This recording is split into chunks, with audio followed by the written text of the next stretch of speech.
بسم الله والصلاة والسلام على رسول الله. اللهم صل على نبينا محمد وعلى آل محمد كما صليت على إبراهيم وعلى آل إبراهيم إنك حميد مجيد. اللهم بارك على محمد وعلى آل محمد كما باركت على إبراهيم وعلى آل إبراهيم إنك حميد مجيد. رب اشرح لي صدري ويسر لي أمري واحلل عقدة من لساني ويفقهوا قولي. ربنا آتنا في الدنيا حسنة وفي الآخرة حسنة وقنا عذاب النار. اللهم نسألك العفو والعافية في الدنيا والآخرة. یا اللہ، جو سنا پڑھا جائے اور جو سنا جائے اس پر عمل کرنے کی توفیق عطا فرما. اور جو حضر جو حضرات حج پہ جا رہے ہیں اور جن کا ارادہ ہے یا اللہ، اور جن کو گروپس ابھی تک نہیں مل پائے ہیں، اللہ ان کی مسائل آسان فرما. امت پر رحم فرما، امت کے حال پر رحم فرما، امت کے مظلوموں پر رحم فرما. میں آپ حضرات سے پہلے بھی یہ ریکویسٹ کی کہ پلیز مجھے ریکارڈنگ کی ریکویسٹ مت بھیجیے، وہ ڈسٹریکٹ کرتی ہیں چیزیں. ہم آپ کو ریکارڈنگ بھیج دیں گے گروپس کے ساتھ بھی اندر ہی لنکس. تو پلیز عذرائے کرم اس سے تھوڑا سا احتیاط رکھیے. اس گھنٹے سوا گھنٹے کے سیشن میں آپ اگر کوئی سوال ہو تو آپ وہ نوٹ کر لیجیے گا، اس کے بعد ہم اس کو ڈسکس کر لیں گے.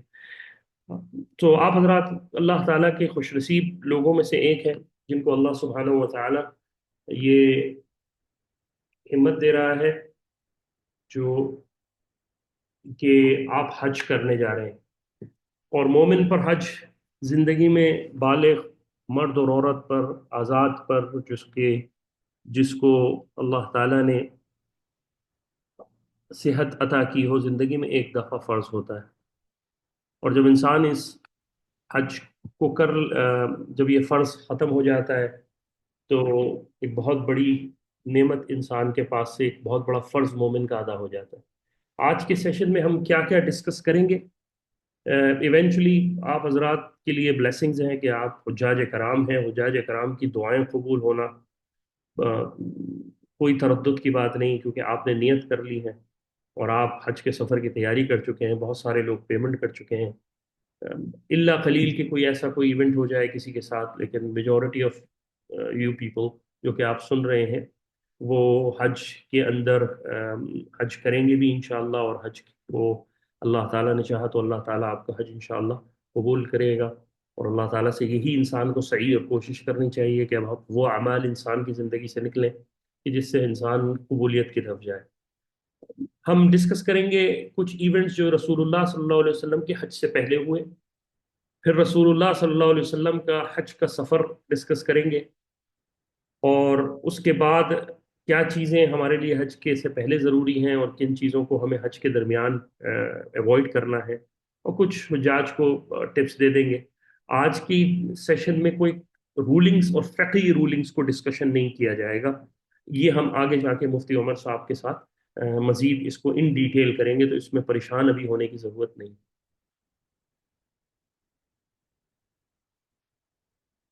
اللہ تعالیٰ قرآن کریم میں فرماتا ہے کہ بے شک پہلا گھر جو لوگوں کی عبادت کرنے کے لیے بنایا گیا وہی ہے جو مکہ میں ہے، وہ بابرکت بھی ہے اور تمام عالم کے لیے ہدایت کا ذریعہ بھی. اس میں کھلی نشانیاں ہیں، مقام ابراہیم ہے، اور جو بھی آئے وہ امن یافتہ ہے. اور جو لوگ اس گھر تک جانے کی استطاعت رکھتے ہیں ان پر اس کا حج فرض ہے. اور جو انکار کرے تو یقینا اللہ تعالیٰ پوری دنیا سے بے نیاز ہے. یہ اللہ تعالیٰ کی طرف سے ان آیات کے اندر حج کی فرضیت کا ذکر بھی کیا گیا، اور اللہ تعالیٰ نے ساتھ ساتھ یہ بھی بتا دیا کہ اللہ سبحانہ و تعالیٰ جو انکار کرے، جو اپنے عذر پیش کرے unnecessary، اللہ تعالیٰ بے نیاز ہے. اللہ کو ہماری عبادت کی ضرورت نہیں، ہم کو اللہ سبحانہ و تعالیٰ کی عبادت کی ضرورت ہے. اس پوری کائنات کے اندر ایک مومن نہ بچے، ایک اللہ کی عبادت کرنے والا نہ بچے، اللہ بے نیاز ہے. اور یہ پوری کی پوری دنیا ہدایت یافتہ ہو جائے، ہدایت پہ آ جائے، اللہ پر ایمان رکھ لے، اللہ تعالیٰ تب بھی بے نیاز ہے. آپ حضرات ایک حدیث کی وعید سے جب حج کر لیں گے تو حدیث کی وعید سے بھی نکل جائیں گے کہ آپ علیہ الصلاۃ والسلام نے فرمایا کہ جو شخص استطاعت رکھتا ہو اور وہ حج نہ کر سکے تو پھر میری دانش سے وہ یہودی وہ مرے یا نصرانی. یہ بہت سخت وعید تھی آپ علیہ الصلاۃ والسلام کی. تو جو حضرات اپنی زندگی میں اپنا پیسہ لگا کر، اپنا قیمتی پیسہ لگا کر حج کرنے جا رہے ہیں، وہ بہت بڑی نعمت ہے، اللہ کا اس پر شکر ادا کریں۔ میں اکثر یہ بات کہتا ہوں کہ اورنگزیب عالمگیر رحمہ اللہ علیہ ہند کا ایک بہت بڑا بادشاہ گزرا ہے، ہر سال کئی سو لوگوں کو حج کرواتا تھا، اور اگر تاریخ کو پڑھا جائے تو جو اس کی حکومت کا آنا اہل مومن کے لیے بہت بڑی ام، ڈھارس تھی، کہ اس نے وہ تمام کے تمام عوامل کو تقریباً کوئی 100 150 سال پیچھے کر دیا تھا، جو کہ بعد میں بر صغیر میں پیش آئے۔ اپنی زندگی کا اکثر وقت جو مملکت کے کاموں کے علاوہ وہ قرآن لکھتے تھے۔ آپ سینکڑوں لوگوں کو حج کرواتے تھے، لیکن آپ کو حج کی سعادت نصیب نہ ہو سکی، اتنا ولی انسان، اتنا نیک بادشاہ، لیکن تو حج محض اللہ تعالیٰ کی سعادت سے ہے، اللہ تعالیٰ کی توفیق سے ہے۔ آپ حضرات جو ہیں وہ باعث مبارکباد بھی ہیں اور بلیسڈ بھی ہیں۔ اب ہم نے دیکھنا یہ ہے کہ ہم نے اس بلیسنگ کو لے کر آگے کیسے چلنا ہے، کیا یہ ایسنس آف بلیسنگ ہمارے ساتھ آگے تک زندگی میں چلتی ہے۔ عورت کے لیے تو سب سے بڑا جہاد ہی حج ہے، اور مومن کے لیے اس کا بدلہ جنت کے علاوہ کچھ نہیں، کہ جو ایک حج مبرور جس کے لیے ہو جائے۔ تو آپ حضرات جو حضرات حج کر رہے ہیں وہ باعث مبارکباد بھی ہے۔ ایک اور جگہ اللہ تعالیٰ فرماتا ہے، اور لوگوں میں اعلان کر دو کہ تمہارے پاس لوگ پیدل اور اونٹنیوں پر دور دراز رستوں سے پہنچیں گے۔ یہ سورج حج کی آیت ہے۔ ایک چھوٹی سی بات کہ احرام کا مطلب کیا ہے۔ ہمارے ہاں ایک عام کنفیوژن یہ ہے کہ کہ حج کے اندر جو احرام ہے وہ ان دو چادروں کا نام ہے، یا مستورات جو کوئی خاص کپڑے پہن لیتی ہیں اس اس کا نام ہے، لیکن دراصل حج جو ہے وہ نام جو ہے ان چادروں کا نہیں ہے، بلکہ احرام کے معنی ہے اپنے اوپر بہت سی چیزیں جو کہ حلال تھیں ان کو حرام کر لینا۔ جب انسان تلبیہ پڑھ لیتا ہے دو چادروں کے اندر، تو اس پر بہت ساری چیزیں بائی ڈیفالٹ وہ اپنے اوپر جو کہ شریعت نے حلال کی ہوئی تھی وہ حرام کر لیتا ہے۔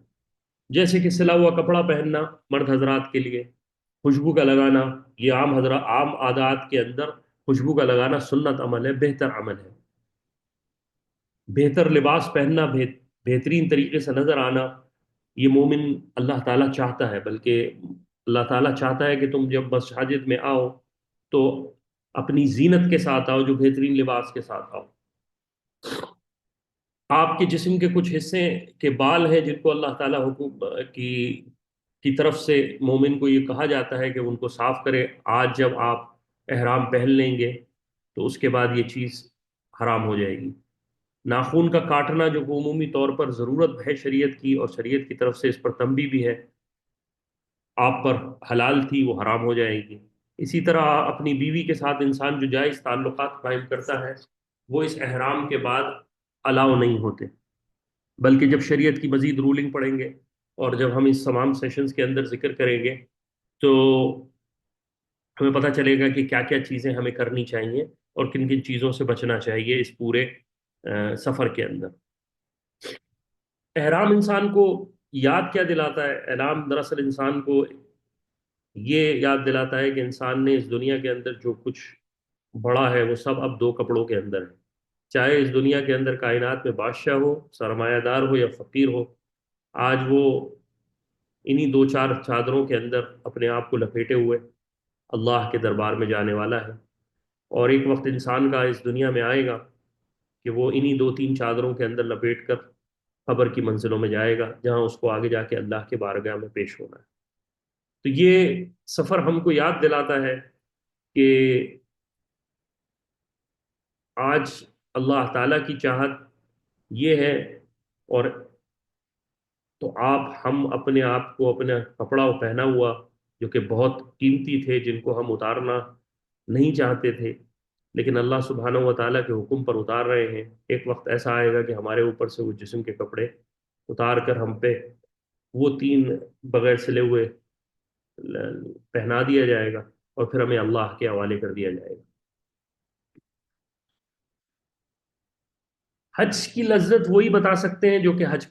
جنہوں نے حج کیا ہوا ہے. اور یہ عجیب اللہ تعالیٰ کی طرف سے عشق ہے، محبت کا رشتہ ہے کہ حج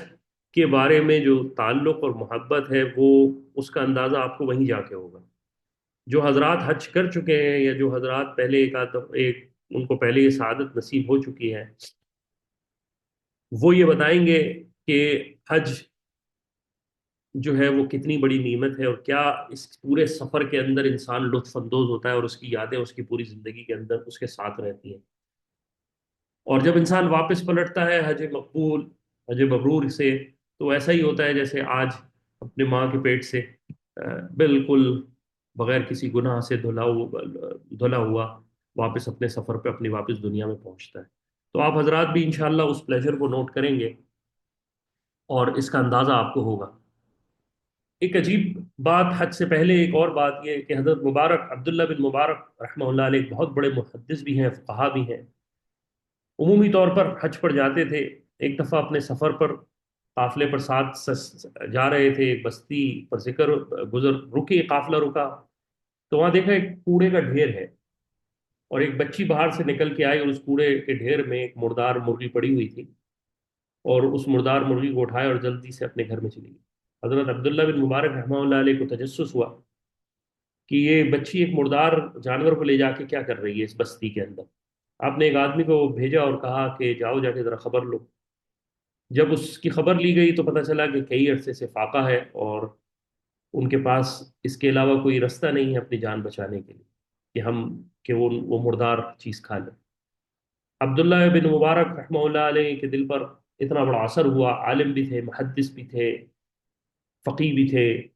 تو آپ نے اپنے حج کا جو کہ ایک بظاہر ایک نفلی حج تھا اس کا ارادہ ملتوی کیا، اور آپ نے فرمایا کہ میں اس سال حج پہ نہیں جاؤں گا، اور اپنے سارے حج کا خرچ جو تھا وہ اس بستی کے لوگوں پر خرچ کر دیا تاکہ ان کی بھوک اور پیاس اور فاقہ کشی کا سدباب ہو سکے. یہ اسلام کی وہ پریورٹائز چیزیں ہیں جس کو پریورٹائز انسان کو کرنا پڑتا ہے کہ شریعت میں کس عمل کو فوقیت دینی ہے اور کس عمل کو کب کرنا ہے. اور اس کے لیے بہت ضروری ہے کہ انسان اس علم کو سیکھے اور اس علم کو علم والے لوگوں سے سیکھے جو کہ اس علم کو صحیح طور پر جانتے ہیں. ورنہ انسان عمومی طور پر کنفیوز رہتا ہے، اور کنفیوز رہ کر خود بھی کنفیوژن میں رہتا ہے اور دوسروں کو بھی کنفیوز کرتا ہے. اور اس پورے سیشنز کا مطلب ہی دراصل اسٹارٹ کرنے کا مسئلہ اس وجہ سے شروع ہوا کہ جب میں نے آج سے کوئی 7-8 سال پہلے حج کیا تھا، اور تو مجھے اندازہ ہوا کہ لوگ، اور اس سے پہلے جب حج کیا تو اندازہ یہ ہوا کہ لوگ بہت کنفیوز رہتے ہیں، اور وہ ڈفرینس آف اوپینین کے اندر ایک عجیب کشمکش میں رہتے ہیں، اور بعض دفعہ ایسا بھی ہوا کہ کافی صورتحال مشکل میں آ گئی. پھر یہ سوچا کہ انسان کو سوچن اس کو ایک ایسے نظام کے طور پر ہمیں ایک پریکٹسنگ میکینزم بنانا چاہیے کہ لوگ اس حج پہ جب جائیں تو کم از کم ان کے پاس ایک نالج تو ہو، رہا دین کہ وہ ایک 2-3 کتابیں پڑھ کے جاتے ہیں اور پھر جب پریکٹیکلی آپ وہاں پہنچتے تو آپ کے پاس کچھ اندازہ نہیں ہوتا اور ایک کنفیوژن کی فضا رہتی ہے. تو اس کنفیوژن کو ہٹانا مقصد تھا. اور ایک بات یہ مقصد ضرورت ہے کہ ہم حج پہ جا رہے ہیں تو اپنے اب نبی کا حج تو ہمیں پتا ہو تاکہ ہمیں وہ منزلیں، وہ افکار، وہ چیزیں یاد رہیں اس پورے سفر کے اندر. یہاں سے ہم تقریباً رسول اللہ صلی اللہ علیہ وسلم کے حج کا سفر کا ذکر شروع کر دیں گے، اور یہ تقریباً 45 سے 50 منٹ، 30 منٹ تو نہیں، 45 سے 50 منٹ تک کا یہ سیشن رہے گا. اور انشاءاللہ اب ہم یہاں سے حج کے سیشن میں جو رسول اللہ صلی اللہ علیہ وسلم کا حج تھا اس کو ذکر کرتے ہیں. آپ علیہ الصلوۃ والسلام پر جو حج تھا اس کی جو کنڈیشن تھی وہ آپ علیہ الصلوۃ والسلام کا ایک بیسک اسٹرکچر جو آپ علیہ الصلوۃ والسلام کے حج کا ہے اس کا ذکر کیا گیا ہے کہ اسلام، جس کو اب تفصیل سے ذکر کریں گے، کہ اسلام میں سب سے پہلے حج کی ڈکلیریشن آ گئی، اور اس کے بعد آپ علیہ الصلوۃ والسلام نے مدینے سے کوچ کیا. پھر آپ ذوالحلیفہ کے مقام پر پہنچے، اور پھر آپ کا سفر چلتا ہوا مکہ سے ہوتا ہوا مکے پہنچیں گے. اور پھر اس کے بعد آپ علیہ الصلوۃ والسلام کا مکہ میں رہنا، اور پھر مینا کے اندر، اور پھر حج کا خطبہ دینا، اور پھر مینا کے اندر ایام تشریق کے اندر وقت گزارنا. یہ یہ سارا کا سارا سفر آپ کو اس پورے سیشن کے اندر نظر آئے گا. تو یہ ایک بیسک خاکہ آپ کو پیش کیا گیا ہے اس کے اندر. جب آپ علیہ الصلوۃ والسلام حج کی فرضیت کے بارے میں اہل علم کی مختلف رائے ہیں، لیکن اس بات پر علماء کا اجماع ہے کہ جو حج ہے وہ، ایک منٹ ذرا پلیز دیجیے گا مجھے، بعض حضرات کو کنیکشن میں پرابلم ہو رہی ہے، اپریشیٹ.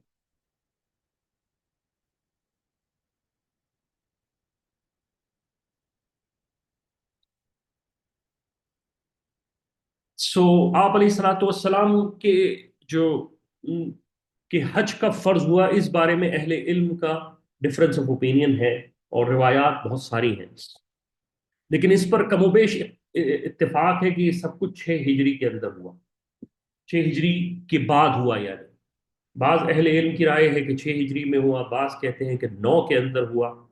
حکم آ گیا تھا، فرضیت نہیں ہوئی تھی. اور بعض کی رائے، کچھ اہل علم اس طرف گئے ہیں کہ 5 ہجری میں بھی ہوا ہے، لیکن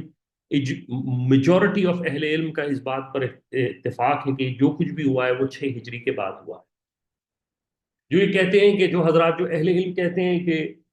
9 ہجری کے بعد ہوا ہے، وہ یہ کہتے ہیں کہ صحیحین کے اندر وہ حدیث ہے، صحیح بخاری کے اندر، کہ ایک قافلہ رسول اللہ صلی اللہ علیہ وسلم کے بعد غزوہ تبوک کے بعد آیا تھا، اور آپ علیہ الصلوۃ والسلام نے اس وقت جو ہے وہ صرف اپنے 4 فرائض اسلام کے بتائے تھے. فتح مکہ کے بعد آپ علیہ فتح مکہ رمضان کے اندر ہوا، آپ علیہ الصلوۃ والسلام رمضان کے اندر ہوا. اس کے بعد آپ علیہ الصلوۃ والسلام طائف چلے گئے، جہاں طائف کا معرکہ ہوا.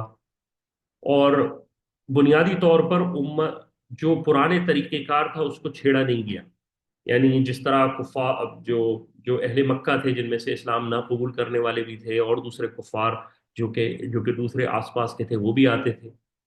اور برہنہ حج کے بھی ہوتا تھا، برہنہ لوگ طواف بھی کرتے تھے وہاں پر. 9 ذی الحج کے اندر رسول اللہ صلی اللہ علیہ وسلم نے ابو بکر صدیق رضی اللہ عنہ کو حج کا امیر بنا کر بھیجا. آپ خود نہیں گئے. اور حضرت ابو بکر صدیق رضی اللہ عنہ حج کے قافلے کو لے کر 9 ہجری کو میں روانہ ہوئے. درمیان میں جب یہ قافلہ سفر میں تھا، تو اللہ کے رسول علیہ الصلوۃ والسلام نے حضرت علی رضی اللہ عنہ کو کچھ خاص پیغامات دے کر بھیجا. حضرت علی رضی اللہ عنہ کی جب ملاقات ابو بکر صدیق رضی اللہ عنہ سے ہوئی، تو آپ رضی اللہ عنہ نے یہ فرمایا سیدنا علی رضی اللہ عنہ سے، امیر بن کے آئے ہو یا معمور بن کے آئے ہو؟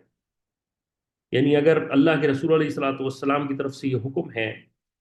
کہ آپ نئے امیر ہیں حج کے سفر پہ، تو میں آپ کو امارت اپنے آپ کے حوالے کرتا ہوں. اور اگر آپ معمور ہیں تو پھر بتائیے کیا حکم ہے. اصل میں جو لوگ تاریخ کو جانتے ہیں اور تاریخ سیرت انہوں نے پڑھی ہے، یا عرب کی جو پرانا ٹریڈیشن تھا وہ پڑھا ہو، تو یہ اندازہ ہوگا کہ جب کسی جگہ پر اعلان کیا جاتا تھا آ، کسی اہم حکم کا، تو یا تو وہ کرنے والا خود کرتا تھا، یا پھر اس کی طرف سے کوئی اس کا نائب، جو کہ اس کا رشتہ دار ہو بہت کلوز، وہ کرتا تھا یہ اعلان. اسی وجہ سے اللہ کے رسول علیہ الصلوۃ والسلام نے وہ جو حکم تھے وہ سیدنا علی رضی اللہ عنہ کے ساتھ بھیجے. اور کیونکہ سیدنا علی رضی اللہ عنہ رسول اللہ صلی اللہ علیہ وسلم کے چچزاد بھائی بھی تھے. آپ علیہ الصلوۃ والسلام کی پرورش، آپ علیہ الصلوۃ والسلام نے پرورش سیدنا علی رضی اللہ عنہ کی تھی، اور آپ علیہ الصلوۃ والسلام کے داماد بھی تھے، خاص تھے. تو اس وجہ سے ان کو اعلان کرنے کے لیے بھیجا، اور وہ اس سفر میں رسول اللہ صلی اللہ علیہ وسلم کے نائب، ابو بکر صدیق کے نائب بن کے رہے، اور جہاں جہاں اعلان کرنے کی ضرورت تھی وہ اعلان کرتے تھے جو حکم آیا تھا. ان میں سے ایک حکم یہ آیا کہ آپ کے بعد سے برہنہ حج نہیں ہوگا. اور پھر ایک ڈیڈ لائن دے دی گئی کہ جو کفار ہیں ان کو، آ، کہ بھئی اب اس کے بعد نہیں ہوگا. تو اس کے بعد 10 ہجری میں آپ علیہ الصلوۃ والسلام، جب 10 ہجری آئی، جب اگلا حج کا سیزن آیا، تو آپ علیہ الصلوۃ والسلام نے حج کا اعلان کر دیا. اہل علم کے درمیان اس بات پر اختلاف ہے کہ آپ علیہ الصلوۃ والسلام نے کتنے حج کیے ہیں، لیکن اس بات پر کسی کا اختلاف نہیں کہ رسول اللہ صلی اللہ علیہ وسلم نے مدینہ منورہ آنے کے بعد جو ہے وہ ایک ہی حج کیا ہے. بعض اہل علم اس طرف گئے ہیں کہ رسول اللہ صلی اللہ علیہ وسلم نے اس سے پہلے 2 حج کیے تھے۔ بعض لوگوں کی رائے ہے کہ آپ علیہ الصلاۃ والسلام جب مکہ مکرمہ میں تھے ہر سال حج کرتے تھے، لیکن جو حج اصل جو فرضیت کے بعد مدینہ منورہ سے آپ علیہ الصلاۃ والسلام نے کیا ہے وہ ایک ہی حج کیا ہے، جب ڈکلیریشن آ گئی کہ حج فرض ہو گیا۔ آپ علیہ الصلاۃ والسلام نے جب مدینہ منورہ میں یہ اعلان کروایا تو تبوک کی جنگ اس سے پہلے ہوئی تھی، تو اس وقت تقریباً 1 لاکھ کے قریب کا لشکر تھا، جو لوگ تھے وہ، تو مسلمانوں کو جو تعداد حج کے لوگوں کی ٹوٹل بنتی ہے جو کہ رسول اللہ صلی اللہ علیہ وسلم کے ساتھ حج کرنے گئی تھی، کہ حج پہ موقع پر عرفات کے موقع پر موجود تھی، اس کے بارے میں مورخین نے تقریباً 1,14,000، بعد میں ایک نون فگر 1,124,000، اور بعض اس سے بھی اوپر گئے ہیں۔ لیکن یہ جو ٹوٹل تعداد ہے یہ عرفات کے موقع پر ہے، کیونکہ رسول اللہ صلی اللہ علیہ وسلم نے جب حج کا اعلان کیا تو مدینہ اور اس کے آس پاس کے لوگ، اور پھر جیسے جیسے سفر آپ کا آگے بڑھتا رہا لوگ پہنچتے رہے، اور اسی طرح یمن کے لوگ وہاں کہیں اور سے پہنچے، تو جو ٹوٹل تعداد ہے وہ عرفات کے میدان میں جو صحابہ تھے وہ تقریباً 1,24,000 یا اس سے کم و بیش کچھ لوگ تھے۔ جب رسول اللہ صلی اللہ علیہ وسلم نے یہ اعلان کروایا کہ حج پہ اس سال وہ جائیں گے، تو صحابہ کی ایک بڑی تعداد مدینے کے جو آس پاس تھی انہوں نے جمع ہونا شروع کر دیا، اور اس درمیان کے اندر اس اعلان کے آس پاس ایک مسئلہ پیش یہ آیا کہ مدینہ میں بہت شدید گرمی تھی، تو میزلز جو ہوتے ہیں چکن پاکس ٹائپ کی، اس کی ایک بیماری پھیل گئی، اور اس کی وجہ سے بہت سے حضرات جو تھے وہ حج کرنے سے رہ گئے، یعنی وہ رسول اللہ صلی اللہ علیہ وسلم کے ساتھ نہ جا سکے۔ لیکن جب آپ علیہ الصلوۃ والسلام واپس آئے تو انہوں نے ان کو دل رکھنے کے لیے، ان کی ہمت بڑھانے کے لیے کہ وہ حج نہ کر سکے، آپ نے کہا کہ جو شخص جس نے رمضان میں اس عمرہ کیا وہ ایسا ہی ہے جس نے میرے ساتھ حج کیا۔ اور جو لوگ سعودی عرب میں، ہم میں سے اکثر حضرات جو آپ لوگ موجود ہیں وہ سعودی عرب میں ہوں گے، تو وہ یہ جانتے ہیں کہ ہم ہر سال اسی کی صحیح کرتے ہیں کہ رمضان میں کوشش کی جائے کہ عمرہ ہم ادا کر لیں۔ اس کے بعد آپ علیہ الصلوۃ والسلام نے جب اعلان کروا دیا تو آپ علیہ الصلوۃ والسلام، علماء کے 3 قول ہیں اس بارے میں کہ آپ علیہ الصلوۃ والسلام 24 ذی القعدہ کو نکلے یا 25 کو نکلے یا 26 کو نکلے۔ ابن قیم اور اسی کے ساتھ شیخ زکریا رحمہ اللہ علیہ، شیخ الحدیث کی رائے یہ ہے کہ جو ہے وہ آپ علیہ الصلوۃ والسلام 24 ہی کو نکلے۔ بعض اہل علم جمعے کے ہفتے کے دن 24 ذی القعدہ کو نکلے، بعض اہل علم کی رائے فرائیڈے کی ہے، لیکن فرائیڈے اس وجہ سے نہیں ہو سکتا کہ رسول اللہ صلی اللہ علیہ وسلم ظہر پڑھ کے نکلے تھے۔ اگر جمعے کا دن ہوتا تو رسول اللہ صلی اللہ علیہ وسلم جمعہ پڑھتے، تو آپ علیہ الصلوۃ والسلام نے ظہر پڑھی مدینہ منورہ میں، اور آپ علیہ الصلوۃ والسلام جو ہے پھر اس کے بعد روانہ ہوئے مدینہ منورہ سے ذوالحلیفہ کے لیے۔ آپ علیہ الصلوۃ والسلام نے اس اس پورے سفر میں، کیونکہ آپ علیہ الصلوۃ والسلام کی عادت مبارکہ یہ تھی کہ آپ علیہ الصلوۃ والسلام مدینہ منورہ کو اکیلا نہیں چھوڑتے تھے۔ اچھا آپ حضرات ذرا پلیز مجھے بتا دیجیے کہ آپ کو سلائڈ نظر آ رہی ہے اس وقت بالکل کلیئر؟ اگر آپ حضرات مجھے کنفرم کر دیں کہ سلائڈ نظر آ رہی ہے تو مجھے دوبارہ جانا نہیں پڑے گا اس لنک پر، کیونکہ میں نے ایکچولی ایک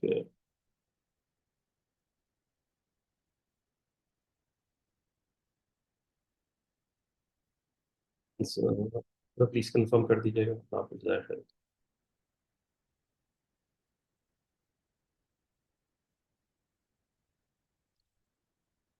کچھ حضرات کو اصل میں پرابلم ہو رہی ہے لنک کو ایکسس کرنے کی، تو میں ان کو لنک بھیج رہا ہوں، نو آئیڈیا کہ کیوں ان کو پرابلم ہو رہی ہے،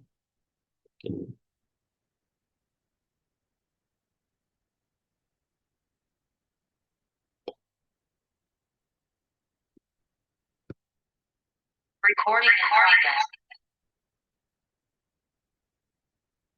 ٹھیک ہے جی۔ تو آپ علیہ الصلوۃ والسلام نے جیسے، اور آپ علیہ الصلوۃ والسلام نے ابو دجانہ رضی اللہ عنہ کو اب امیر بنا دیا اس قافلے کا۔ ابو دجانہ رضی اللہ عنہ، رسول اللہ صلی اللہ علیہ وسلم کی عادت مبارکہ یہ تھی کہ جب آپ رسول اللہ صلی اللہ علیہ وسلم یا تو کسی کو سفر پہ جاتے یا پھر رسول اللہ صلی اللہ علیہ وسلم مدینہ منورہ چھوڑتے یا کوئی اور صحابی بھی کسی جگہ جاتا، تو وہ کسی کو امیر بناتے، یا امیر مدینہ منورہ کو امیر نہیں کے بغیر نہیں چھوڑتے تھے۔ اور اسی طرح جب کوئی شخص آ، ذرا پلیز ریکارڈنگ آپ چھوڑ دیجئے، میں ریکارڈنگ آپ کو حضرات کو بھیج دوں گا۔ تو رسول اللہ صلی اللہ علیہ وسلم امیر بناتے تھے، اور جماعت یا تو کوئی صحابہ کی جماعت جا رہی ہے تو اس کا بھی امیر، جیسے پچھلے حج کے اندر، نو سے حج کے اندر وہ بکر صدیق رضی اللہ عنہ کو امیر بنا کے بھیجا تھا۔ اسی طرح آپ علیہ الصلوۃ والسلام نے ابو دجانہ رضی اللہ عنہ کو اس جگہ کا امیر بنایا، اور ابو دجانہ رضی اللہ عنہ وہ صحابی ہیں جو کہ ہر غزوہ میں رسول اللہ صلی اللہ علیہ وسلم کے ساتھ رہے، بڑے جلیل القدر صحابی ہیں۔ جب وصال ہونے لگا بعد میں تو رو رہے تھے، ان کے بیٹے نے پوچھا، یا اللہ کے رسول، اللہ کے رسول کے صحابی، آپ کو اللہ کے رسول علیہ الصلوۃ والسلام نے اتنی اتنی بشارتیں نہیں دی کہ کیا آپ بدری صحابی نہیں ہیں؟ تو آپ کیوں اس قدر اپنے دل کو ہلکان کر رہے ہیں، رو رہے ہیں؟ آپ کو تو جنت کی بشارتیں ہیں، بدری صحابی ہیں، بدری صحابی کے بارے میں اللہ کے رسول علیہ الصلوۃ والسلام نے فرمایا تھا کہ جو اگلے پچھلے گناہ ہیں سب ان کے معاف ہیں، تو آپ کیوں اس وقت اتنا اتنا غم میں ہیں؟ تو ابو دجانہ رضی اللہ عنہ نے اپنا چہرہ پلٹا اور کہا، بیٹا، مجھے اللہ تعالیٰ سے اپنے اوپر رحمت کی صرف ایک چیز پر امید پر اپنی طرف سے ہے کہ وہ مجھ پر رحم کرے گا، ریگارڈلیس کہ اتنا سب کچھ آپ علی رضی اللہ عنہ نے کیا اور آپ علیہ الصلوۃ والسلام کے ساتھ رہے ہر ہر جگہ۔ لیکن آپ نے کہا کہ ابو دجانہ کے دل میں کبھی کسی کے لیے کبھی کوئی بری بات نہیں آئی، یعنی مومن کے لیے کبھی کسی مومن کے دل کے لیے دل میں خیال برا پیدا نہیں ہوا۔ تو یعنی آپ سمجھے کہ جو شخص صحابی رسول ہو، رسول صلی اللہ علیہ وسلم سے نسبت ہو بدر کے اندر، اور رسول اللہ صلی اللہ علیہ وسلم نے ان کو مدینہ منورہ کا امیر بنایا ہو اپنی اپنی سفر کی وجہ سے، تو کس لیول کے وہ صحابی ہوں گے؟ لیکن وہ آگے اس بات کو رکھ رہے ہیں کہ ان کے دل میں کسی مسلمان کے لیے کبھی کوئی بات بری نہیں آئی۔ تو آج ہم حج پہ جا رہے ہیں تو اس چیز کا خیال رکھیں۔ ہمارے پرانے جو بزرگان دین تھے، جو بڑے لوگ تھے، جب وہ حج پہ جاتے تھے تو آپ ایک دوسرے سے معافی تلافی کر لیتے تھے اور اپنا دل صاف کر لیتے تھے کہ کیوں کسی سے اپنے اوپر یہ بار لے کے اپنا حق لے کے جایا جائے کہ جبکہ وہ حج پہ جا رہے ہیں۔ بہرحال رسول اللہ صلی اللہ علیہ وسلم نے اعلان کروایا، اور ابن ماجہ کے اندر آپ علیہ الصلوۃ والسلام نے جب خطبہ دیا، ابن ماجہ کی حدیث میں ہے کہ آپ علیہ الصلوۃ والسلام نے، اور تو آپ علیہ الصلوۃ والسلام نے فرمایا کہ ہم ذوالحلیفہ کے مقام پر، جو کہ مدینہ سے کچھ ہی میل کے فاصلے پر ہے، ہم جو ہے وہ احرام باندھیں گے۔ بخاری کے اندر ہے کہ ابن عمر رضی اللہ عنہ نے رسول اللہ صلی اللہ علیہ وسلم سے پوچھا، یا رسول اللہ، ہم ہم کہاں سے احرام باندھیں گے؟ تو آپ علیہ الصلوۃ والسلام نے فرمایا ذوالحلیفہ سے۔ تو رسول اللہ صلی اللہ علیہ وسلم ہفتے کے دن اس قول کے مطابق جو کہ ہم نے آپ کو بتایا، ظہر کی نماز پڑھ کر الشجرہ کے رستے ذوالحلیفہ پہنچ گئے۔ اور جو لوگ مدینہ منورہ جا چکے ہیں اور یا انہوں نے مدینہ منورہ سے عمرہ کیا ہے، وہ یہ جانتے ہوں گے کہ مدینہ منورہ کی میقات زیادہ دور نہیں ہے۔ آپ علیہ الصلوۃ والسلام نے اپنا خیمہ ذوالحلیفہ کے مقام پر ڈالا، اور اسی مقام پر، اسی مقام کے اوپر اللہ کے رسول علیہ الصلوۃ والسلام کے بہت محبوب صحابی حضرت ابو بکر صدیق رضی اللہ عنہ کی ایک اہلیہ تھی، حضرت اسماء بنت عمیس رضی اللہ عنہا، ان کے ہاں الشجرہ ایک درخت وہاں پر موجود تھا، تو ذوالحلیفہ کے پاس، میقات کے پاس، وہیں پر حضرت اسماء رضی اللہ عنہا کے ہاں ایک بیٹے کی ولادت ہوئی۔ جب بیٹے کی ولادت ہوئی تو آپ علیہ الصلوۃ والسلام کو خبر دی گئی۔ آپ علیہ الصلوۃ والسلام نے ہی ان کا نام محمد بن ابی بکر رضی اللہ عنہ رکھا۔ تھوڑا سا اسماء بنت عمیس رضی اللہ عنہا کے بارے میں بتاتا چلوں۔ اسماء بنت عمیس رضی اللہ عنہ اور ابو بکر صدیق رضی اللہ عنہ کے یہ بیٹے محمد بن ابی بکر رضی اللہ عنہ کے بارے میں، کیونکہ یہ قیمتی بات ہے، انسان کو صحابہ رضی اللہ عنہ کے بارے میں پتہ ہونا چاہیے۔ یہ اسماء بنت عمیس رضی اللہ عنہا دراصل زوجہ تھیں حضرت جعفر بن طیار رضی اللہ عنہ کی، اور جعفر بن طیار رضی اللہ عنہ رسول اللہ حضرت علی رضی اللہ عنہ کے بھائی تھے، اور رسول اللہ صلی اللہ علیہ وسلم کو اتنے محبوب تھے کہ جب آپ حضرت جعفر بن طیار رضی اللہ عنہ نے ہجرت کر لی تھی، پہلے مکہ مکرمہ سے میں کفار سے تنگ آ کر آپ نجاشی کے علاقے میں چلے گئے تھے، جب آپ واپس آئے تو اس وقت رسول اللہ صلی اللہ علیہ وسلم خیبر سے آئے تھے، تو جب جعفر بن طیار رضی اللہ عنہ آئے تو خیبر سے آپ علیہ الصلوۃ والسلام بھی آئے تھے، تو آپ نے فرمایا اے جعفر بن طیار، میں اس چیز کو ڈیسائیڈ کرنا میرے لیے مشکل ہے کہ مجھے کس چیز کی خوشی زیادہ ہے، کہ میں تمہاری خوشی مناؤں آنے کی، یا خیبر کی خوشی مناؤں، کی خوش کی خوش کی خوشی مناؤں۔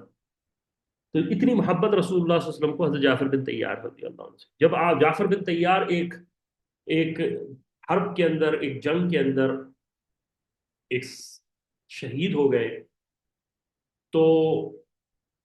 جب آپ علیہ الصلوۃ والسلام کو اطلاع ملی تو آپ علیہ الصلوۃ والسلام جعفر بن طیار رضی اللہ عنہ کے گھر گئے، اور آپ علیہ الصلوۃ والسلام کے چہرے مبارک پر آنسو تھے، اور وہ کہہ رہے تھے کہ آج جعفر بن طیار کے بچوں کا کیا ان سہارا بنے گا، اور آپ علیہ الصلوۃ والسلام روئے بھی، اور بعض کلمات آپ علیہ الصلوۃ والسلام نے جو یہی وہ اسما بنت امیس تھیں، جب رسول صلی اللہ علیہ وسلم کو دیکھا اور آپ صلی اللہ علیہ وسلم رو رہے تھے تو انہوں نے پوچھا یا رسول اللہ کیا ہو گیا، تو آپ نے فرمایا جعفر شہید ہو گئے۔ جب جعفر رضی اللہ عنہ شہید ہو گئے تو اسما بنت امیس رضی اللہ عنہا کے پاس دو پیغام بھیجے گئے نکاح کے، ایک سیدنا ابو بکر صدیق رضی اللہ عنہ کی طرف سے، اور دوسرا سیدنا علی رضی اللہ عنہ کی طرف سے۔ آپ رضی اللہ عنہ نے ابو بکر صدیق رضی اللہ عنہ کا پیغام قبول فرمایا اور آپ رضی اللہ عنہ سے نکاح کر لیا۔ ابو بکر صدیق رضی اللہ عنہ اس حج کے کوئی 3.5 4 سال، کیونکہ رسول اللہ صلی اللہ علیہ وسلم کے آنے کے بعد ربیع الاول میں وصال ہو گیا، 3.5 سال ابو بکر صدیق رضی اللہ عنہ کی خلافت ہے، اور اس کے بعد ابو بکر صدیق رضی اللہ عنہ کا بھی وصال ہو گیا تھا، تو محمد بن ابی بکر کی عمر تقریباً 3 3.5 4 سال کے قریب ہوگی۔ اسما بنت امیس رضی اللہ عنہا ابو بکر صدیق رضی اللہ عنہ کے وصال کے بعد پھر جب بیوہ ہوئی تو ان کے پاس پھر سیدنا علی رضی اللہ عنہ نے پیغام بھجوایا، اور اس کے بعد انہوں نے سیدنا اسما بنت امیس رضی اللہ عنہا سے نکاح کیا۔ تو اب آپ خود سوچ لیجئے کہ ابو بکر سے جعفر بن طیار رضی اللہ عنہ کی پہلی بیوی وہ ابو بکر صدیق رضی اللہ عنہ نکاح میں آتی ہیں، وہ نکاح میں شہید وہ انتقال ہو جاتا ہے، تو اس کے بعد وہ سیدنا علی رضی اللہ عنہ کے نکاح میں چلی جاتی ہے، اور ایونچولی اسما بنت امیس رضی اللہ عنہا کے پاس محمد بن ابی بکر 4 سال کے موجود تھے، تو یہ تربیت اصل میں سیدنا علی رضی اللہ عنہ نے ہی ابو بکر صدیق رضی اللہ عنہ کے بیٹے محمد بن ابی بکر کی ہے، اور انہی محمد بن ابی بکر کے بطن سے، بات تھوڑی لمبی ہو جائے گی لیکن قیمتی بات ہے تو اس لیے بتانا امپورٹنٹ ہے، انہی ابی بکر صدیق رضی اللہ عنہ کے بطن سے ابو بکر صدیق رضی اللہ عنہ کے دو بیٹے ہیں، عبد الرحمن بن ابی بکر اور محمد بن ابی بکر، جن کا ذکر ابھی میں کر رہا ہوں۔ عبد الرحمن کی ایک بیٹی ہے اسما، اور اب محمد بن ابی بکر کے بیٹے ہیں قاسم، ان دونوں کا نکاح ہوتا ہے اور ایک بیٹی پیدا ہوتی ہے ام فروہ۔ دوسری طرف سیدنا علی رضی اللہ عنہ کے بیٹے ہیں حسن، حسن کے بیٹے ہیں زین العابدین، اور زین العابدین کے بیٹے ہیں محمد الباقر۔ یہ ام فروہ جو کہ ابو بکر صدیق رضی اللہ عنہ کے دونوں بیٹوں کی نواسی ہیں، پیچھے سے نیچے سے، ایک طرف سے پر نواسی، ایک طرف سے ددیال کا رشتہ ہے، اور دوسری طرف علی رضی اللہ عنہ کے پرپوتے ہیں، ان دونوں کا آپس میں نکاح ہوتا ہے، ام فروہ اور محمد بن ابی الباقر رحمہ اللہ علیہ کا، اور ان سے امام جعفر الصادق رضی اللہ عنہ پیدا ہوتے ہیں، جو کہ اہل تشیع حضرات جن کو اپنا بہت بڑا امام مانتے ہیں۔ تو اب آپ مجھے یہ بتا، ایک سمپل سی بات ہے کہ اختلاف اہل بیت، اور جن کو ہم اہل بیت نہیں، ہم تو اہل بیت رسول وسلم کی مومنات کو بھی سمجھتے ہیں، سب بہت کو انوالو کرتے ہیں، لیکن یہ ان میں اختلاف کہاں ہے صحابہ میں؟ تو ایک اگر انسان اس اسٹڈی کو دیکھے تو انسان کو پتہ چلے گا کہ بہت ساری باتیں جو کہ آج ہمارے معاشرے میں چل رہی ہیں ان کا وجود دراصل وہ ہے نہیں جو کہ عمومی طور پر جس کا شور کیا جاتا ہے۔ بہرحال رسول اللہ صلی اللہ علیہ وسلم نے ابو بکر صدیق رضی اللہ عنہ کو کہا کہ ان کا نام محمد بن ابی بکر رضی اللہ عنہ رکھا جائے، اور رسول اللہ صلی اللہ علیہ وسلم سے آپ نے مسئلہ پوچھا کہ یا رسول اللہ کیا کرنا چاہیے، اب میری بیوی اس طرح سے ہے، تو آپ علیہ الصلوۃ والسلام فرمایا ان سے کہو کہ غسل کر لیں اور احرام باندھ لیں، یعنی کہ امت کی عورتوں کے مسائل اب بلڈ اپ ہونا شروع ہو گئے، کیونکہ رسول اللہ صلی اللہ علیہ وسلم تو امت کے مسائل عورتوں کے کیسے پتہ چلیں گے، وہ تو صحابیات سے ہی پتہ چلیں گے، وہ مردوں سے تو یا رسول اللہ صلی اللہ علیہ وسلم سے تو امت کی عورتوں کے مسائل نہیں پتہ چل سکتے جو عورتوں کے پریکٹیکلی پیش آ رہے ہیں، رسول اللہ مسئلہ بتائیں گے لیکن جو پیش جس کو آ رہا ہے وہ تو عورتیں ہی رہیں گی۔ آپ علیہ الصلوۃ والسلام نے اس رات ذوالحلیفہ کے مقام پر جب ٹھہرے تو آپ علیہ الصلوۃ والسلام نے اپنی تمام زوجے محترمہ جو آپ علیہ الصلوۃ والسلام کے ساتھ تھیں ان سب کے ساتھ اپنے ازواجی رشتے قائم کیا، ازواجی تعلقات قائم کیے۔ یہ صحابہ رضی اللہ عنہ کی بڑی بات ہے کہ وہ شریعت کی بات بتاتے ہوئے کسی کو انہوں نے شرمائے نہیں۔ اما عائشہ رضی اللہ عنہا نے ایک دفعہ ایک صحابی رضی اللہ عنہ کو ذکر کیا کہ رسول اللہ صلی اللہ علیہ وسلم جب بعض دفعہ ایسا بھی ہوتا تھا کہ وضو کر لیتے تھے اور اس کے بعد مجھے بوسہ دیتے تھے اور پھر نماز پڑھانے چلے جاتے، تو صحابہ رضی اللہ عنہ نے علم اور صحابیات نے وہ علم بھی ہم سے نہیں چھپایا جو کہ ان کی ایک بہت پرسنل بات تھی، لیکن امت سے اس سے مستفید ہو سکے۔ اہل علم نے اس بات میں لکھا ہے کہ کیونکہ حج کا سفر لمبا ہے اور اس کے بعد بہت ساری لازمات، آج کے سفر تو وہ نہیں ہے، پرانے زمانے میں سفر لمبے تھے، اور قران جو سفر ہے ابھی اس کا ذکر میں کروں گا، وہ ایک مشکل حج بھی ہے۔ تو جب احرام باندھ لیتے تو مزواجی تعلقات قائم کرنا ویسے ہی حرام ہو جاتا ہے، تو اہل علم نے اس طرف رکھا ہے کہ انسان اپنے ازواجی تعلقات قائم کر لے، اس سے پہلے یہ بہتر ہے۔ رسول اللہ صلی اللہ علیہ وسلم نے اس رات اپنی ازواج مطہرات سے، جیسے میں نے ذکر کیا، اپنے ازواج تعلقات قائم کیے، اور اس کے بعد روایت میں ہے، بعض میں روایت میں کہ آپ نے دو غسل کیے، ایک غسل جو غسل جنابت کا تھا اور ایک غسل وہ غسل جو کہ عمرے کے لیے تھا۔ آپ علیہ الصلوۃ والسلام کے بالوں پر اللہ کے رسول علیہ الصلوۃ والسلام، اما عائشہ رضی اللہ عنہا نے کنگھی کی، ان کے بالوں پر تیل لگایا اور آپ کے جسم پر جو ہے وہ عطر لگایا۔ اس کا مطلب یہ ہے کہ جب انسان غسل کر لیتا ہے اور جب تک وہ نیت نہیں کرتا، اس نے احرام نہیں پہنا، تو اپنے جسم پر وہ اپنی خوشبو لگا سکتا ہے، کنگھی کر سکتا ہے۔ اس کے بعد آپ علیہ الصلوۃ والسلام نے 2 رکعت نماز پڑھی عصر کی، اور اس سے پہلے 2 رکعت آپ نے احرام کی نماز پڑھی جس کے اندر قل یا ایھا الکافرون اور قل ھو اللہ احد پڑھا۔ یہ مستحب عمل ہے کہ جب انسان ان 2 رکعت کو پڑھتا ہے احرام کی، تو وہ 2 رکعتوں کے اندر اگر قل یا ایھا الکافرون اور قل ھو اللہ احد پڑھ لے تو یہ مستحب عمل ہے۔ اور آپ علیہ الصلوۃ والسلام جب جس ذوالحلیفہ کے مقام پر جہاں آپ نے احرام باندھا اور نیت کی، تو آپ علیہ الصلوۃ والسلام نے وہیں دعا کی، اور اس کے بعد آپ علیہ الصلوۃ والسلام کے بارے میں کہ آپ علیہ الصلوۃ والسلام نے تلبیہ کس جگہ پڑھا، اس کے بارے میں 3 قول ہیں۔ ایک قول یہ ہے کہ آپ علیہ الصلوۃ والسلام نے جہاں آپ بیٹھے تھے وہیں پڑھی، ایک قول یہ ہے کہ جب اپنی اونٹنی پر سوار ہوئے وہاں پڑھی، اور ایک قول یہ ہے کہ جب آپ ایک اونچائی پر ٹیلے پہ چڑھے تو وہیں پڑھی۔ اب بنیادی طور پر جب علم انسان صحیح عالم سے نہ سیکھے تو کنفیوز ہوتا ہے، اہل علم سے اگر سیکھے تو بنیادی طور پر کوئی اختلاف نہیں، کیونکہ جب آپ علیہ الصلوۃ والسلام جس جگہ آپ علیہ الصلوۃ والسلام نے یہ 2 رکعت پڑھی تھیں،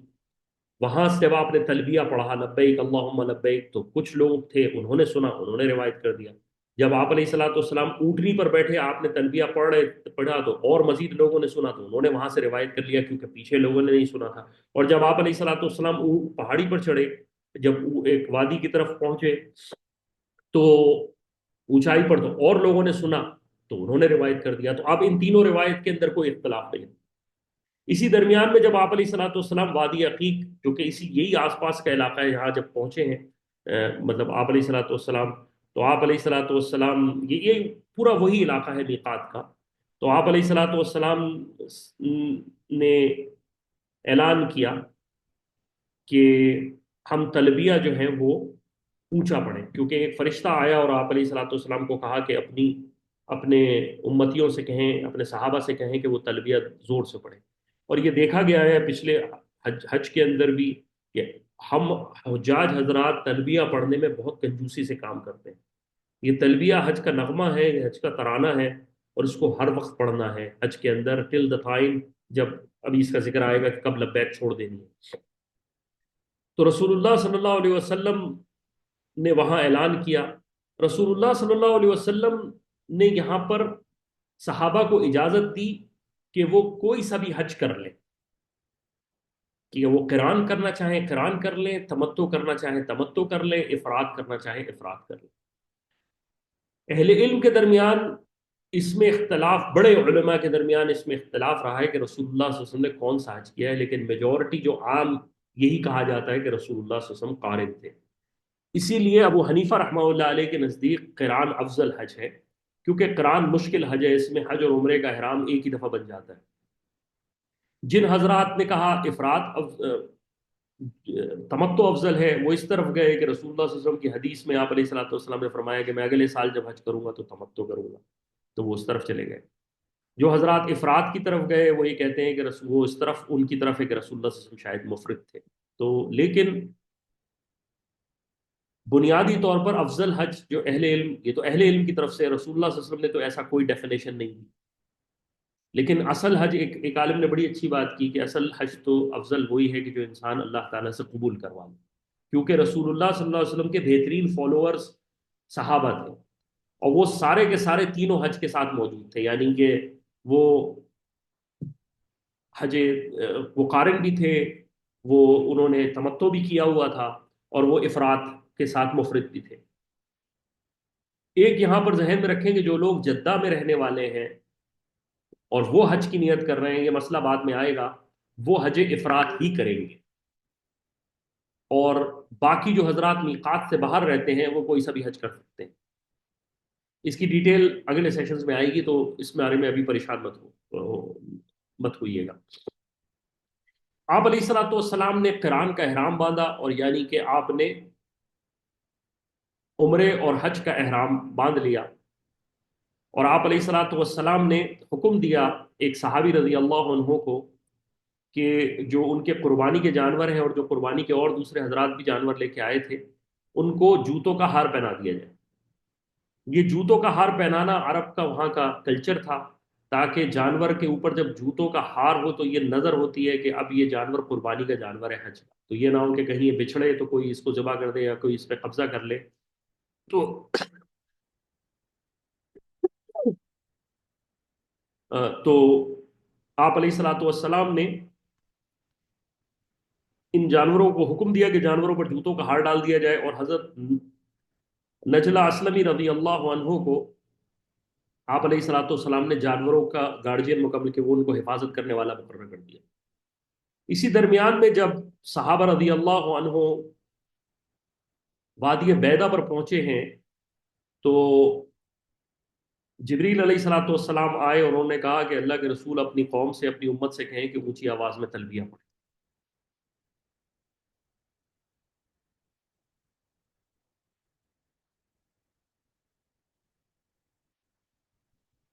اس کے بعد آپ علیہ الصلوۃ والسلام سفر کرتے ہوئے ذوالحلیفہ، یہ سارا علاقہ ذوالحلیفہ کا تھا جس کا میں نے ذکر کیا، آس پاس کا علاقہ تھا، اور اب آپ علیہ الصلوۃ والسلام مختلف مقامات پر ذکر کریں گے، جس کو میں، جو کہ مکہ پہنچنے تک یہ 4 سے 5 بڑے مقامات ہیں جن کا ذکر تاریخ کے اندر آتا ہے کہ آپ علیہ الصلوۃ والسلام ان جگہ رکے ہیں، تو میں ان کا ذکر آپ علیہ الصلوۃ والسلام کی اگلی بات میں کروں گا، اگلی اس میں کروں گا۔ مکے سے، مدینہ منورہ سے 36 میل کی دوری پر آپ علیہ الصلوۃ والسلام نے روحہ کے مقام پر پڑاؤ ڈالا، اور آپ علیہ الصلوۃ والسلام نے فرمایا یہاں پر 70 انبیاء نے نماز پڑھی۔ اس کے بعد آپ علیہ الصلوۃ والسلام عصایہ کے مقام پر، جس کو رویسہ بھی کہا جاتا ہے، جو تقریباً 14 میل کے فاصلے پر تھا، آپ علیہ الصلوۃ والسلام وہاں پہنچے، اور اس کے بعد وہاں سے ایک قافلہ عرش کے مقام پر پہنچا۔ عرش کے مقام پر ایک واقعہ پیش یہ آیا کہ رسول اللہ صلی اللہ علیہ وسلم کے جو، اور ابو بکر صدیق رضی اللہ عنہ کا جو حج کا سامان تھا وہ ایک ہی اونٹ پر لدا ہوا تھا۔ اب دیکھیں عجیب مماثلت ہے رسول اللہ صلی اللہ علیہ وسلم کی اور ابو بکر صدیق کی، کہ زندگی مکہ میں ساتھ گزری، ابو بکر صدیق رسول اللہ صلی اللہ علیہ وسلم کے اسلام لانے سے پہلے کے ساتھی، اسلام لانے کے بعد پہلے مومن، آزاد مومن، ہجرت کے سفر کے ساتھی، بدر کے ساتھی، غزوہ، ہر جگہ رسول اللہ صلی اللہ علیہ وسلم کو ساتھ رہنے والے، یہ یار غار رسول اللہ صلی اللہ علیہ وسلم کے حج کے سفر میں بھی سامان رسول اللہ صلی اللہ علیہ وسلم کے ساتھ ہے۔ تو یہ کوئنسیڈنس نہیں ہے، یہ اللہ کی طرف سے ابو بکر صدیق رضی اللہ عنہ کی وہ تربیت ہے، اور وہ رسول اللہ صلی اللہ علیہ وسلم کے ساتھ محبت اور تعلق ہے جو خاص اللہ تعالیٰ کی طرف سے عنایت کردہ ہے۔ اسی لیے میں اکثر کہا کرتا ہوں کہ آپ سارے صحابہ کو الگ کر دیں تو پھر بدر کے صحابہ آ جائیں گے، بیت رضوان کے صحابہ پہلے آئیں گے، پھر پھر بدر کے صحابہ آ جائیں گے، پھر اس کے بعد عشر مبشرہ آ جائیں گے، پھر خلفاء آ جائیں گے، خلفائے راشدین آ جائیں گے، لیکن اس کے بعد ایک صحابی کھڑا ہوگا، وہ ہے سیدنا ابو بکر صدیق رضی اللہ عنہ۔ اور ابو بکر صدیق رضی اللہ عنہ کی سیرت اگر آپ پڑھیں گے تو آپ کو اتنی مماثلت نظر آئے گی کہ نبوت کے بعد اگر کوئی شخص اس خلافت کے بوجھ کو سنبھال سکتا، جو کہ ایک ٹرانزیشن تھی نبوت کے بعد، ایک وحی کا سلسلہ ختم ہونا تھا، نبوت کا سلسلہ دروازہ بند ہونا تھا، تو ابوبکر صدیق رضی اللہ عنہ کے بعد شاید ہی کوئی شخص ہوتا جو کہ اس ڈیزگنیشن کے اوپر اس حالات میں امت کو سنبھالے رکھتا۔ تو ابوبکر صدیق رضی اللہ عنہ کا جو سامان لدا ہوا تھا، اور ابوبکر صدیق رضی اللہ عنہ کے ساتھ ساتھ رسولوں کا سامان جو ابوبکر صدیق رضی اللہ عنہ کے اونٹوں پر لدا ہوا تھا، وہ اونٹ کہیں کھو گیا۔ آپ رضی اللہ عنہ انتہائی غصے کے اندر آپ سے کچھ سخت سرزش کی آپ نے اپنے غلام کی۔ آپ علیہ الصلوۃ والسلام مسکرائے اور کہا کہ ابوبکر صدیق رضی اللہ عنہ حالت احرام میں بھی اتنی سختی کر رہے ہیں، لیکن دراصل وہ سختی ابوبکر صدیق رضی اللہ عنہ کی اس وجہ سے نہیں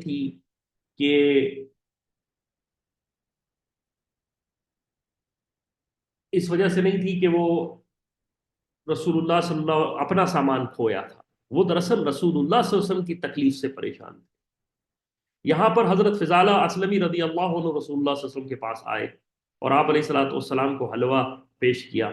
آپ علیہ الصلوۃ والسلام نے فرمایا وہ اگر اللہ تعالیٰ کی طرف سے تحفہ آیا ہے آؤ تناول فرما لو، لیکن ابو بکر صدیق رضی اللہ عنہ اس قدر ناراض تھے کہ وہ اس طرف نہ جا سکے۔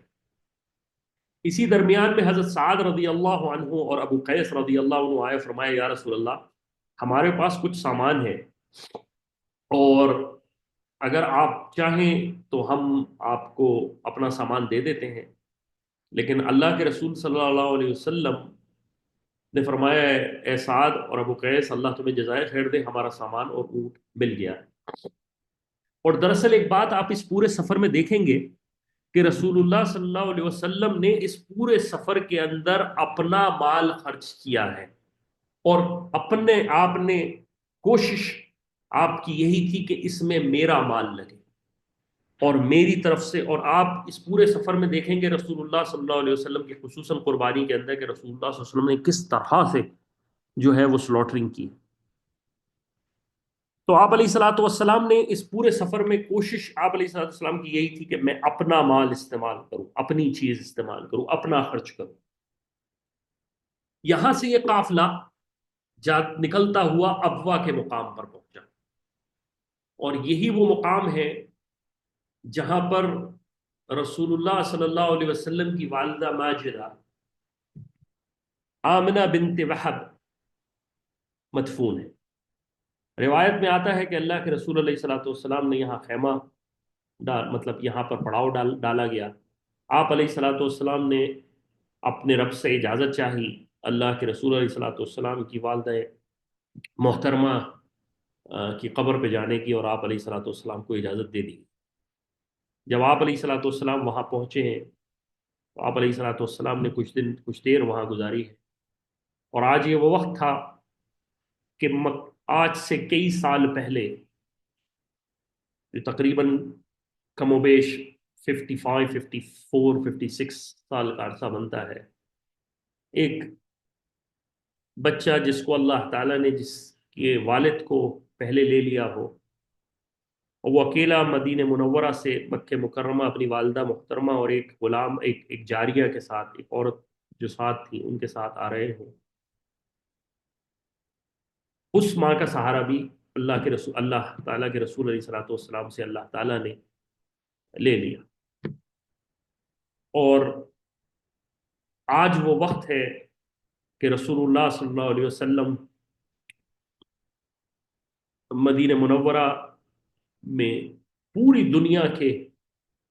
پوری کائنات کے قیامت تک کے لیے، پورے عالمین کے نبی بن کر بھیجے گئے۔ آپ علیہ الصلوۃ والسلام حاکم بنائے گئے، مدینہ سے مکہ، مکہ سے یمن اور طائف، اور یہ پورا علاقہ خیبر تک سب آپ علیہ الصلوۃ والسلام کے زیر نگی تھا، اور اسلام آگے سے آگے چل رہا تھا۔ تو وہ یتیم ہو جانے والے اس وقت آپ علیہ الصلوۃ والسلام آج اپنی والدہ کے قبر مبارک پر موجود تھے۔ آپ علیہ الصلوۃ والسلام نے کچھ وقت وہاں گزارا۔ اسی مقام پر آپ علیہ الصلوۃ والسلام کی ازواج مطہرات میں سے ایک حضرت صفیہ رضی اللہ عنہا کا جو اونٹ تھا وہ بیمار ہو گیا۔ بڑی اچھی نسل کا اونٹ تھا لیکن وہ بیمار ہو گیا۔ حضرت صفیہ رضی اللہ، اور اس وقت اس زمانے میں عورتیں جو اونٹ پر جو ہے کوئی پالکی ٹائپ کی ہوتی تھی اس پہ، ان میں سفر کرتی تھیں۔ حضرت صفیہ رضی اللہ عنہا رونے لگیں، کافی انہوں نے رویا، آپ علیہ الصلوۃ والسلام نے سمجھایا، لیکن حضرت صفیہ رضی اللہ عنہ انتہا سے زیادہ رو رہی تھی اور پریشان تھی، اور حج کی وجہ سے پریشان تھی۔ وہ اتنا روئی کہ آپ علیہ الصلوۃ والسلام ان سے ناراض ہو گئے۔ اب جب خیمہ موجود تو آپ علیہ الصلوۃ والسلام کے پاس عمومی طور پر باری ہوتی تھی ہر ازواج مطہرات کی۔ حضرت صفیہ رضی اللہ عنہا کی باری تھی۔ آپ علیہ الصلوۃ والسلام، حضرت صفیہ رضی اللہ عنہا نے اما عائشہ رضی اللہ عنہا سے کہا، اے عائشہ، رسول اللہ صلی اللہ علیہ وسلم اس سفر میں مجھ سے ناراض ہو گئے ہیں، تم میری باری لے لو، یعنی میں تمہیں اپنی باری ہدیہ کرتی ہوں، لیکن رسول اللہ صلی اللہ علیہ وسلم کو مجھ سے راضی کر دو۔ جب اما عائشہ رضی اللہ عنہا اس دن خیمے میں پہنچی تو رسول اللہ صلی اللہ علیہ وسلم نے فرمایا، اے عائشہ، آج تو صفیہ کی باری ہے۔ تو اما عائشہ رضی اللہ عنہا کے عجیب جملے تھے، آپ نے فرمایا اللہ کا فضل ہے جس پہ کرتا ہے۔ اور رسول اللہ صلی اللہ علیہ وسلم کی اما عائشہ رضی اللہ عنہا سے محبت سیرت کے اندر موجود ہے۔ آپ علیہ الصلوۃ والسلام کو اما عائشہ رضی اللہ عنہا سے انتہا سے زیادہ محبت تھی۔ تو حضرت صفیہ رضی اللہ عنہا نے اپنی باری جو ہبا کر دی حضرت عائشہ رضی اللہ عنہا کو، کہ وہ رسول اللہ صلی اللہ علیہ وسلم سے کی ناراضگی کو ختم کر دیں۔ رسول اللہ صلی اللہ علیہ وسلم کی ایک اور بیوی تھیں جن کا نام تھا زینب بنت جہش، ان کے پاس مزید اونٹ موجود تھے، تو آپ نے فرمایا، اے زینب، تمہاری بہن جو صفیہ ہے اس کا اونٹ بیمار ہے، تم اس کو اونٹ دے دو ایک اپنا۔ تو انہوں نے حضرت زینب رضی اللہ عنہا سے کچھ سخت کلمات نکلے، اور انہوں نے کہا، میں ایک یہودن کی بیٹی کو اپنا اونٹ دے دوں حج کے سفر میں؟ اس بات سے رسول اللہ صلی اللہ علیہ وسلم انتہا سے زیادہ ناراض ہوئے حضرت زینب سے، اور اس ناراضگی کی انتہا اتنی پہنچی کہ زینب رضی اللہ عنہا سے پورے سفر میں رسول اللہ صلی اللہ علیہ وسلم نے بات نہیں کی، پورے کے پورا حج گزر گیا بات نہیں کی، پورا سفر مدینہ منورہ کا واپس ہوئے بات نہیں کی، اور پھر کہیں جا کر سفر کے موسم، سفر پہ آپ رضی اللہ عنہا ایک دن گھر میں اپنے حجرے میں تھی، تو آپ کو ایک سایہ نظر آیا، آپ ڈری کیونکہ رسول اللہ صلی اللہ علیہ وسلم تو آتے نہیں تھے، اور دیکھا کہ رسول اللہ صلی اللہ علیہ وسلم آئے۔ تو بعض اوقات انسان کا ایک بات کر دینا کس قدر تکلیف دہ ہوتا ہے کہ رسول اللہ صلی اللہ علیہ وسلم نے اپنی ازواج مطہرہ سے سفر حج کے جیسے مبارک سفر میں بات چھوڑ۔ تو آپ حضرات سے گزارش ہے، چاہے وہ مرد ہوں یا چاہے عورتیں، اور خصوصاً مستورات، کہ اس سفر کے اندر اپنی زبان اور اپنے نکلنے والے افکار پہ ہمیں انتہا سے زیادہ کنٹرول کرنا۔ حضرت زینب رضی اللہ عنہا کہ اس جملے سے رسول اللہ صلی اللہ علیہ وسلم کو کس قدر تکلیف ہوئی ہوگی، آپ اس کا اندازہ خود لگا سکتے. تو ہم جو لوگ جا رہے ہیں اس سفر میں، اپنے ہمیں بہت ضرورت ہے اس بات کی، کیونکہ یہ تربیت ہے ساری اس سفر کے اندر، یہ پورا ایک سلسلہ ہے جس کے اندر ایک تربیت ہو رہی ہے صحابہ کی اور امت کی. تو ہمیں کوشش یہ کرنی ہے کہ ہمیں اپنی زبان اور اپنے ہاتھ اور اپنے جسم سے نکلنے والے اعمال کو کنٹرول کے ساتھ رکھنا ہے. اس کے بعد یہ قافلہ ابوا سے نکل کر اسفان کے مقام پر پہنچا، اور اللہ کے رسول علیہ الصلوۃ والسلام نے پوچھا ابو بکر صدیق رضی اللہ عنہ سے، اے ابو بکر صدیق تم جانتے ہو کہ یہ کون سی جگہ ہے؟ آپ نے فرمایا اللہ اور اس کے رسول جانتے. اللہ کے رسول فرمایا یہاں پر حود علیہ الصلوۃ والسلام اور صالح علیہ الصلوۃ والسلام یہاں سے گزرے تھے. اسی جگہ پر حضرت سراقہ بن مالک ابن مالک رضی اللہ عنہ آئے، اور انہوں نے کہا یا رسول اللہ ہمیں حج کا پورا طریقہ سمجھا دیں. اور حضرت یہ سراقہ ابن مالک وہی ہیں جب رسول اللہ صلی اللہ علیہ وسلم ہجرت کے لیے جا رہے تھے تو یہ رسول اللہ صلی اللہ علیہ وسلم کو اور ابو بکر صدیق کو پکڑنے کے لیے پہنچے تھے. اور جب پہنچے تو بہت قریب آئے اپنی سواری کے ساتھ، رسول اللہ صلی اللہ علیہ وسلم نے اشارہ کیا تو وہیں اشاری سواری بیٹھ گئی، دھس گئی، اور ان کو اندازہ ہو گیا. میں بہت قصہ مختصر کر کے بتا رہا ہوں کہ یہ رسول اللہ صلی اللہ علیہ وسلم اللہ کے نبی ہیں. اور اس دن اللہ کے رسول علیہ الصلوۃ والسلام کے پاس آئے، اور آپ نے کہا کہ اللہ کے رسول علیہ الصلوۃ والسلام میں سمجھ گیا کہ آپ اللہ کے نبی ہیں. اور اللہ کے رسول علیہ الصلوۃ والسلام نے ان کو کچھ بشارتیں دی، ان میں سے ایک بشارت یہ تھی کہ میں تمہارے ہاتھ میں قیصر و کسریٰ کے کنگن دیکھ رہا ہوں. اور وہ کنگن رسول اللہ صلی اللہ علیہ وسلم کا وصال ہو گیا، ابو بکر صدیق رضی اللہ عنہ کا وصال ہو گیا. سر مجھے 1 منٹ دیجیے، میری لیپ ٹاپ کی بیٹری وہ ہو رہی ہے، تو میں اس کو لیپ ٹاپ کی بیٹری کو پلگ کر لوں.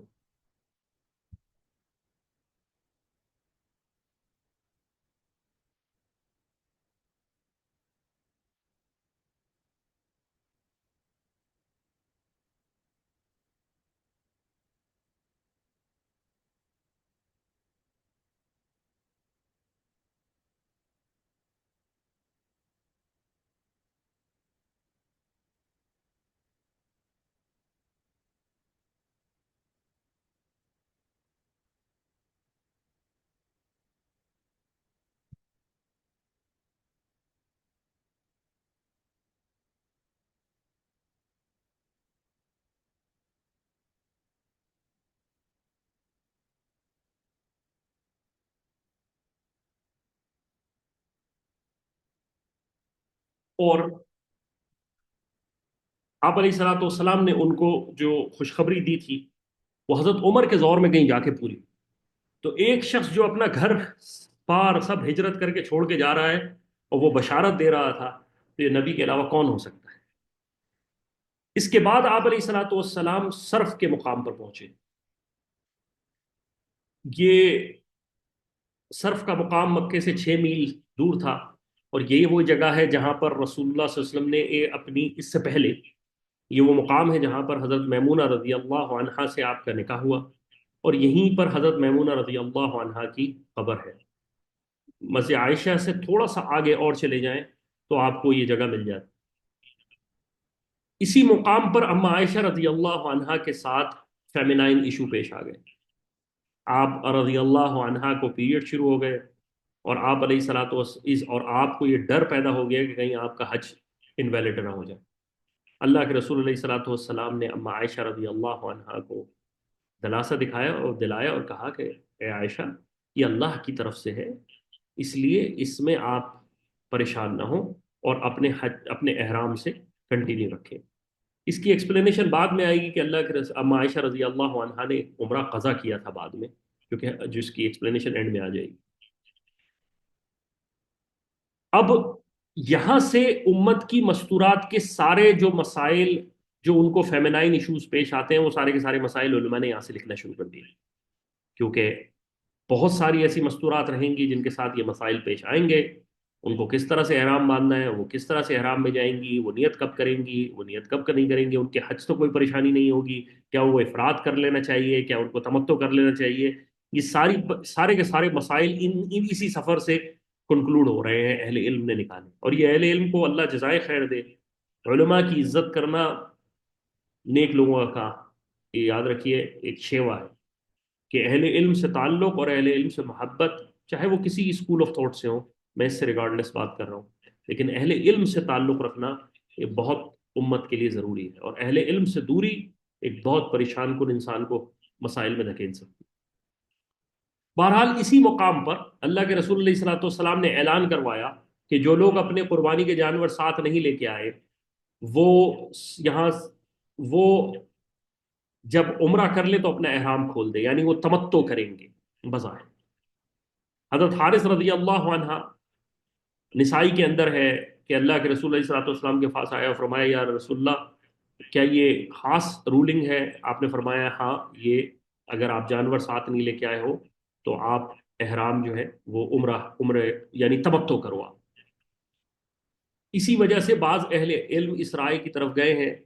کہ جب تک جانور آپ ساتھ نہ لے کے آئیں تو آپ تمتع ہی کریں گے، قران نہیں کر سکتے۔ لیکن دوسرے علماء کی رائے یہ ہے کہ اس طرح تو قران کبھی ہو ہی نہیں سکتا، کیونکہ آج تو کوئی جانور نہیں لا سکتا دنیا کی تاریخ میں، کہاں اگر سفر پہ ہم نکلیں گے تو اپنے جانور یہاں سے لے کے جائیں گے۔ تو بہرحال تفسیر اہل علم کا کام ہے، وہ بتا دیں گے، میرا کام صرف ہسٹوریکل اسپیکٹس کو بیان کرنا اس وقت۔ اس کے بعد آپ علیہ الصلوۃ والسلام مکہ اور عائشہ رضی اللہ عنہ کی جو مسجد ہے تنعیم جو کہلاتی ہے، اس کے درمیان میں آپ علیہ الصلوۃ والسلام 4 ذی الحج کو مکہ کی داخل ہو گئے، وہ بالکل مکہ کی انٹری پوائنٹ ہے۔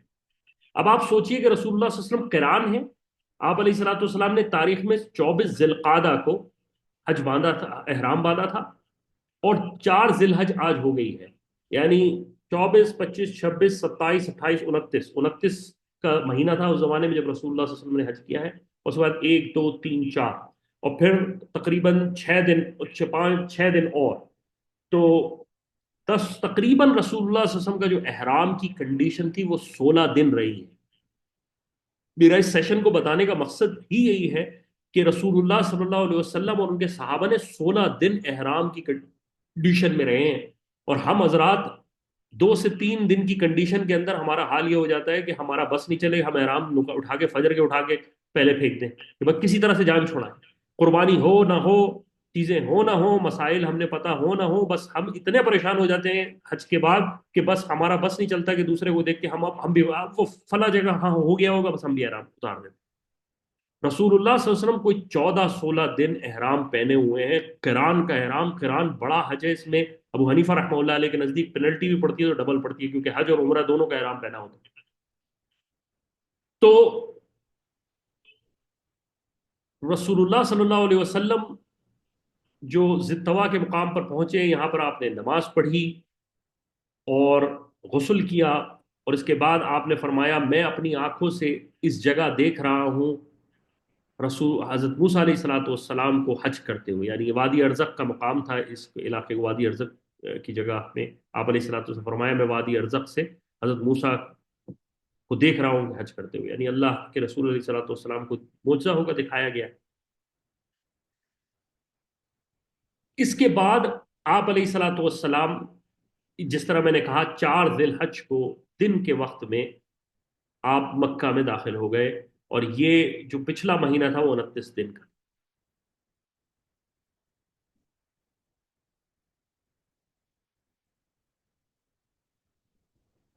اب جو ہمارا سلسلہ چلے گا وہ مکہ سے آپ کا جو سفر رہا ہے اس کی طرف ہم آگے چلیں گے۔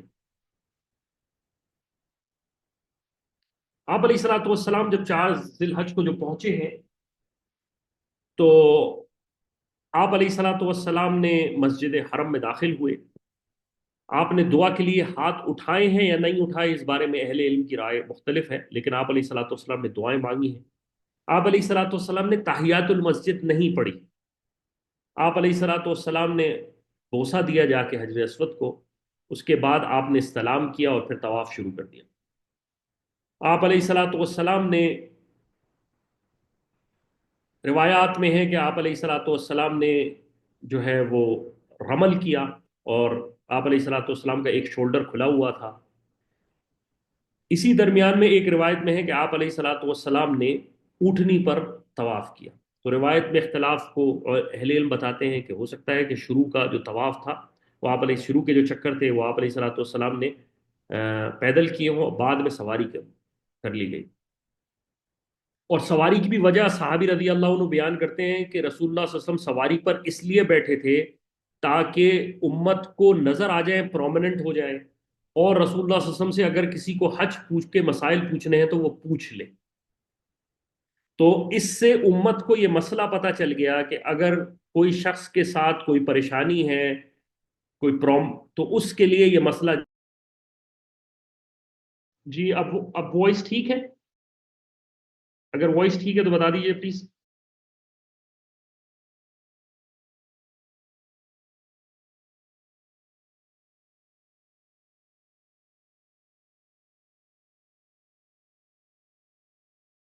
جی جی آپ حضرات کو وائس ٹھیک آ رہی ہے اب؟ ٹھیک ہے جی، جزاک اللہ خیر۔ میں بہت معذرت خواہ ہوں آپ حضرات سے، کیونکہ مینس کم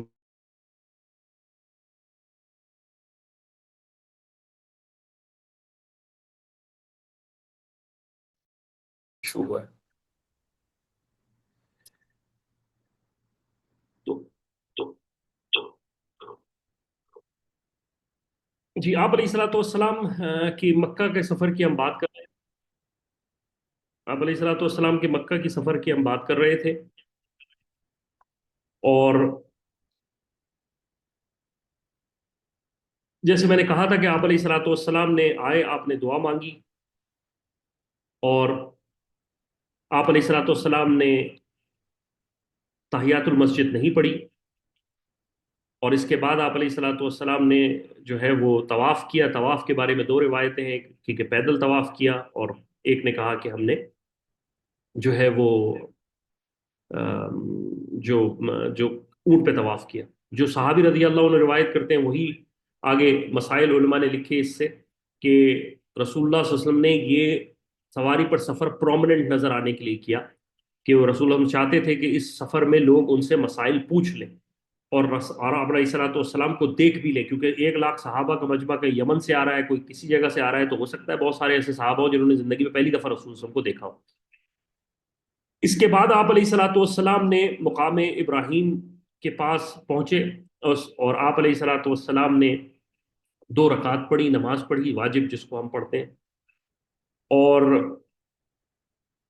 اس کے بعد آپ نے حجر اسود پر استلام کیا، اور پھر زمزم کا پانی پیا، اور پھر آپ چلے گئے صفا و مروہ کی طرف۔ اور صفا مروہ کے درمیان میں جو سورہ بقرہ کی آیت نمبر 158 ہے، اس کو آپ علیہ الصلوۃ والسلام ریسائٹ کرتے رہے۔ دونوں درمیان میں جو جو گرین لائٹس ہیں اس کے درمیان آپ علیہ الصلوۃ والسلام ٹریول کرتے، بھاگتے، جو کہ نشانی ہے ان الصفا والمروہ من شعائر اللہ۔ تو آپ علیہ الصلوۃ والسلام یہ آیات پڑھتے۔ اس کے بعد جب آپ علیہ الصلوۃ والسلام نے یہ عمل کر لیا، کیونکہ آپ علیہ الصلوۃ والسلام قارن تھے، تو آپ علیہ الصلوۃ والسلام نے پھر یہ اعلان کر دیا کہ جو اپنے ساتھ اونٹ نہیں لے کے، جانور نہیں لے کے آئے تھے، وہ آپ عمرہ کا احرام کھول دیں۔ اسی درمیان میں سیدنا علی رضی اللہ عنہ بھی رسول اللہ صلی اللہ علیہ وسلم کے پاس آئے، اور علی رضی اللہ عنہ نے کہا یا رسول اللہ، کیونکہ علی رضی اللہ عنہ کو رسول اللہ صلی اللہ علیہ وسلم نے یمن بھیجا، اور رسول اللہ صلی اللہ علیہ وسلم کے جانور یمن سے بھی ساتھ لے کے آئے تھے۔ تو ابو حنیفہ رحمہ اللہ علیہ کہتے ہیں کہ اگر جانور ہی ساتھ لے کے آنا مسٹ تھا قران کے لیے، تو سیدنا علی تو الگ سے لے کے آئے تھے رسول اللہ صلی اللہ علیہ وسلم کے، وہ جانور بھی تو آئے ہیں، کہیں آپ صلی اللہ علیہ وسلم ساتھ تو نہیں لے کے آئے تھے۔ تو اسی لیے جو اس طرف رائے میں گئے ہیں اہل علم، وہ اس طرف ہیں کہ یہ ایک قران کے لیے ضروری نہیں ہے کہ وہ جانور ساتھ لائے جائیں۔ بعض اہل علم کی رائے اس طرف ہے، لیکن بنیادی طور پر احناف کا مسئلہ ہی ہے۔ اس کے بعد سیدنا علی رضی اللہ عنہ آئے، اور انہوں نے فرمایا یا رسول اللہ، میں نے جو نیت کی تھی وہ یہ تھی کہ جو میرے نبی کی نیت ہے وہی میری نیت ہے۔ تو آپ علیہ الصلوۃ والسلام نے فرمایا ٹھیک ہے علی، تم پھر میں احرام کے اندر ہی رہو گے۔ جب آپ علیہ الصلوۃ والسلام یم پہنچے تو فاطمہ رضی اللہ عنہا نے خوشبو لگائی ہوئی تھی، آپ تیار ہوئی ہوئی تھی۔ علی رضی اللہ عنہ نے ناراضگی اختیار کی کہ میں اس وقت سفر سے آ رہا ہوں، اور میں احرام کے اندر ہوں، اور آپ خوشبو لگائے بیٹھی ہیں۔ ان کو اس بات کا پتہ نہیں تھا کہ اللہ کے رسول علیہ الصلوۃ والسلام نے یہ اعلان کر دیا ہے کہ جو جانور ساتھ نہیں لے کے آئے وہ عمرہ کریں گے، عمرہ کر کے احرام کھول دیں گے۔ پھر اللہ کے رسول علیہ الصلوۃ والسلام نے اللہ سیدنا علی رضی اللہ عنہ کو مسئلہ بتایا، بتایا، ایکسپلین کیا کہ وائی کہ کیوں سیدنا فاطمہ رضی اللہ عنہا نے احرام کھولا۔ اس کے بعد آپ علیہ الصلوۃ والسلام وادی مکہ مکرمہ میں طواف کرنے کے بعد اور یہ صحیح کرنے کے بعد آپ علیہ الصلوۃ والسلام وادی بطحا کے مقام پر رکے اور 4 دن وہاں قیام کیا تقریباً۔ اس درمیان میں سعد رضی اللہ عنہ بیمار ہو گئے، آپ علیہ الصلوۃ والسلام ان کو وزٹ بھی نے ان کی عیادت بھی کی، اور ساتھ ساتھ مسجد حرام میں مستقل وزٹ کرتے رہے ان درمیان۔ اور اس درمیان میں آپ علیہ الصلوۃ والسلام نے متعدد خطبے ارشاد فرمائے۔ علامہ نووی رحمہ اللہ علیہ مسلم کی شرح میں لکھتے ہیں کہ ان کے نزدیک رسول اللہ صلی اللہ علیہ وسلم نے 4 خطبے دیے۔ پہلا مکہ کے نزدیک، دوسرا جو ہے وہ 7ویں دن مسجد نورہ میں، تیسرا منا میں نہر کے وقت، اور چوتھا ایام تشریق کے اندر۔ اور دوسرا جو تھا وہ 7ویں کے دن دیا تھا۔ اور تو سوری، معذرت میں دوبارہ اس کو کریکٹ کر دوں، پہلا جو ہے آپ نے 7ویں دن دیا مسجد نمرہ میں، دوسرا جو ہے عرفہ کے مقام پر دیا، تیسرا منا کے اندر یوم نہر کے دن دیا، اور چوتھا ایام تشریق کے دوسرے دن دیا۔ ان پورے سفر میں آپ علیہ الصلوۃ والسلام ایک بات مستقل کر رہے تھے کہ لوگوں مجھ سے سیکھ لو، ہو سکتا ہے یہ میرا آخری سفر ہو۔ یعنی اللہ کے رسول علیہ الصلوۃ والسلام نے مستقل یہ بتایا کہ شاید یہ میرا آخری حج ہو، اور اللہ کے رسول علیہ الصلوۃ والسلام کو شاید وہی سے بتا دیا گیا تھا کہ رسول اللہ صلی اللہ علیہ وسلم اس کے بعد شاید حج نہ کر پائے۔ اور آپ علیہ الصلوۃ والسلام نے اس میں قیامت کی نشانیوں کا بھی ذکر کیا۔ آپ علیہ الصلوۃ والسلام نے اس پورے سفر میں قیامت کے نشانیوں کا بھی مستقل ذکر کیا۔ اس کے بعد آپ علیہ الصلوۃ والسلام 8 ذی الحج کو چاشت کے وقت پہ آپ علیہ الصلوۃ والسلام منا کی طرف روانہ ہو گئے، اور منا میں ایک خیمے ایک غار کے اندر آپ نے اپنا قیام کیا، اور وہیں پر آپ کے پاس سورہ مرسلات نازل ہوئی۔ آپ رضی علیہ الصلوۃ والسلام اور صحابہ نے وہاں پر منا میں 5 نمازیں پڑھی، یعنی ظہر، عصر، مغرب، عشاء، اور دوسرے دن فجر۔ اور دوسرے دن فجر آپ نے منا میں پڑھی، اور اس کے بعد آپ ذاب کے رستے مسجد کہف پہنچے کے قریب، آپ جو وادی تھی وہاں پر پہنچے، اور یہیں پر آپ نے نمرہ کے مقام پر اپنا خیمہ ڈالا۔ جب درمیان کا وقت ہوا تو آپ وادی بطن، یہ بالکل یہ عرفہ کا سارا علاقہ ہے، اسی مقام پر آپ علیہ الصلوۃ والسلام نے ایک بہت بڑا خطبہ ارشاد فرمایا۔ اور یہ خطبہ امت کو چاہیے کہ جو حاجی ہیں وہ ان کو پڑھنا چاہیے۔ رسول اللہ صلی اللہ علیہ وسلم کی 9 ذی الحج کو عمومی طور پر عادت یہ ہوتی تھی کہ آپ علیہ الصلوۃ والسلام آپ روزہ رکھتے تھے، لیکن اب صحابہ کے اندر یہ تجسس ہوا کہ رسول صلی اللہ علیہ وسلم روزے سے ہیں یا نہیں ہیں۔ فضل رضی اللہ عنہا نے یہاں پر ایک بہت زبردست فیصلہ کیا۔ یہ ہوتا ہے علم، کہ آپ نے رسول اللہ صلی اللہ علیہ وسلم کو دودھ بھیج دیا، اور رسول صلی اللہ علیہ وسلم کی ایک عادت مبارکہ یہ تھی کہ آپ دودھ کو ریجیکٹ نہیں کرتے تھے، آپ دودھ کو جو ہے وہ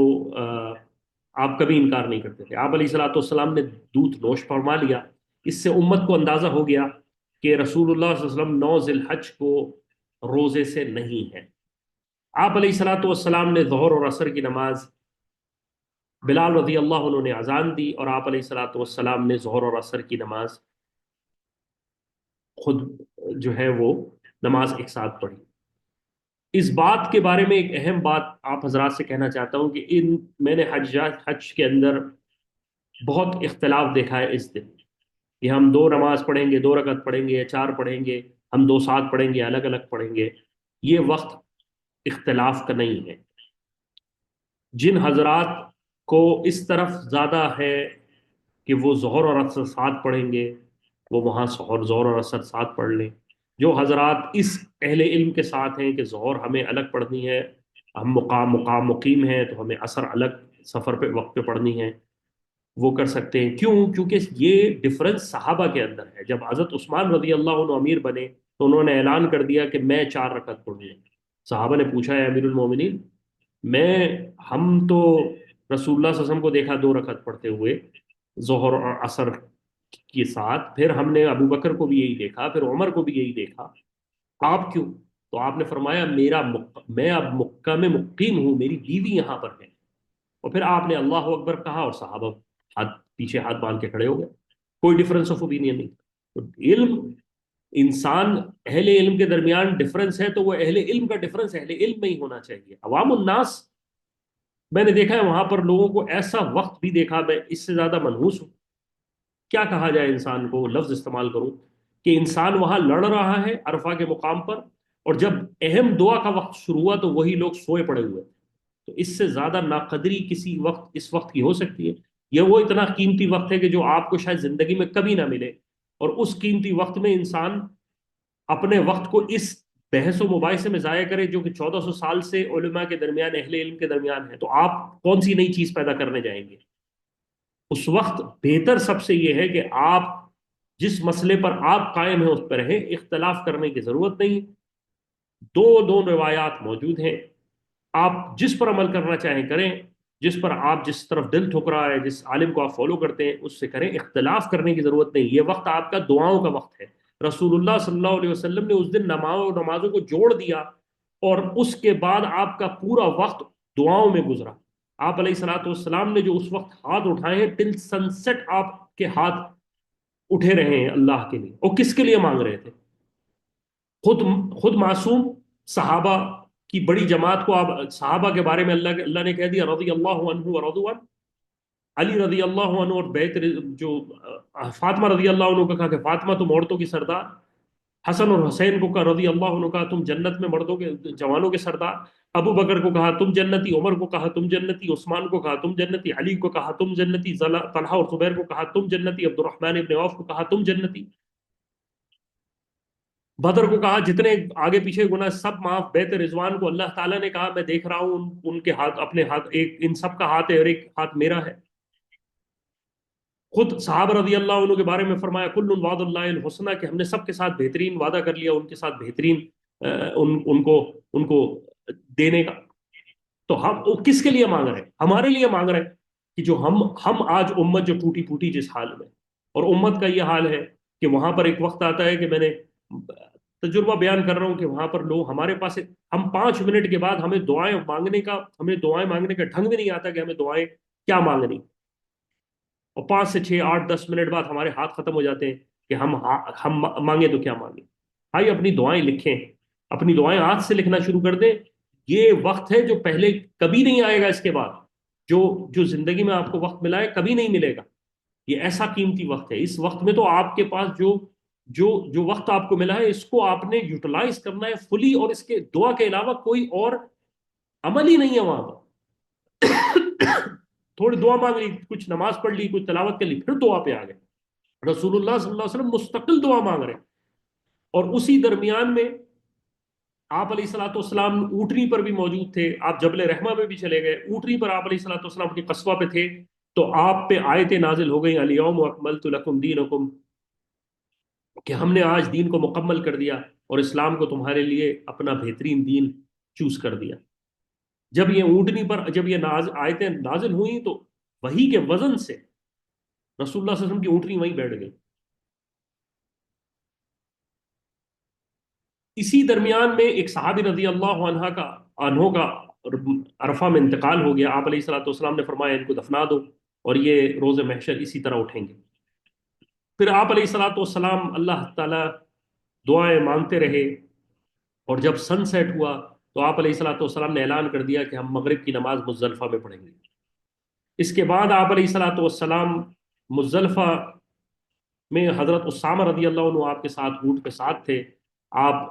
اسامہ رضی اللہ عنہ کے ساتھ اونٹنی کا سفر کیا۔ اس درمیان کے سفر میں من عرفہ سے مزدلفہ آپ رضی اللہ عنہ رسول اللہ صلی اللہ علیہ وسلم یورینیشن کے لیے، پیشاب کرنے کے لیے رکے، اور آپ علیہ الصلوۃ والسلام نے یہاں تازہ وضو کیا۔ ابن عمر رضی اللہ عنہ یہاں پر جب گزرتے تو رکتے اور کہتے کہ میں بیٹھ جاتے جیسے رسول اللہ بیٹھتے، اور فرماتے کہ نہیں میری حاجت نہیں ہے، میں لیکن رسول اللہ کی محبت کی وجہ سے کہ رسول اللہ یہاں بیٹھے تھے اس لیے میں بیٹھ رہا ہوں۔ یہ صحابہ کی محبت تھی رسول اللہ صلی اللہ علیہ وسلم سے۔ اس کے بعد آپ علیہ الصلوۃ والسلام مزدلفہ کے مقام پر پہنچے۔ مزدلفہ کے مقام پر پہنچنے کے بعد آپ علیہ الصلوۃ والسلام نے تازہ وضو کیا زمزم سے، اور پھر مغرب اور عشاء پڑھی اور کھانا کھایا، تناول فرمایا۔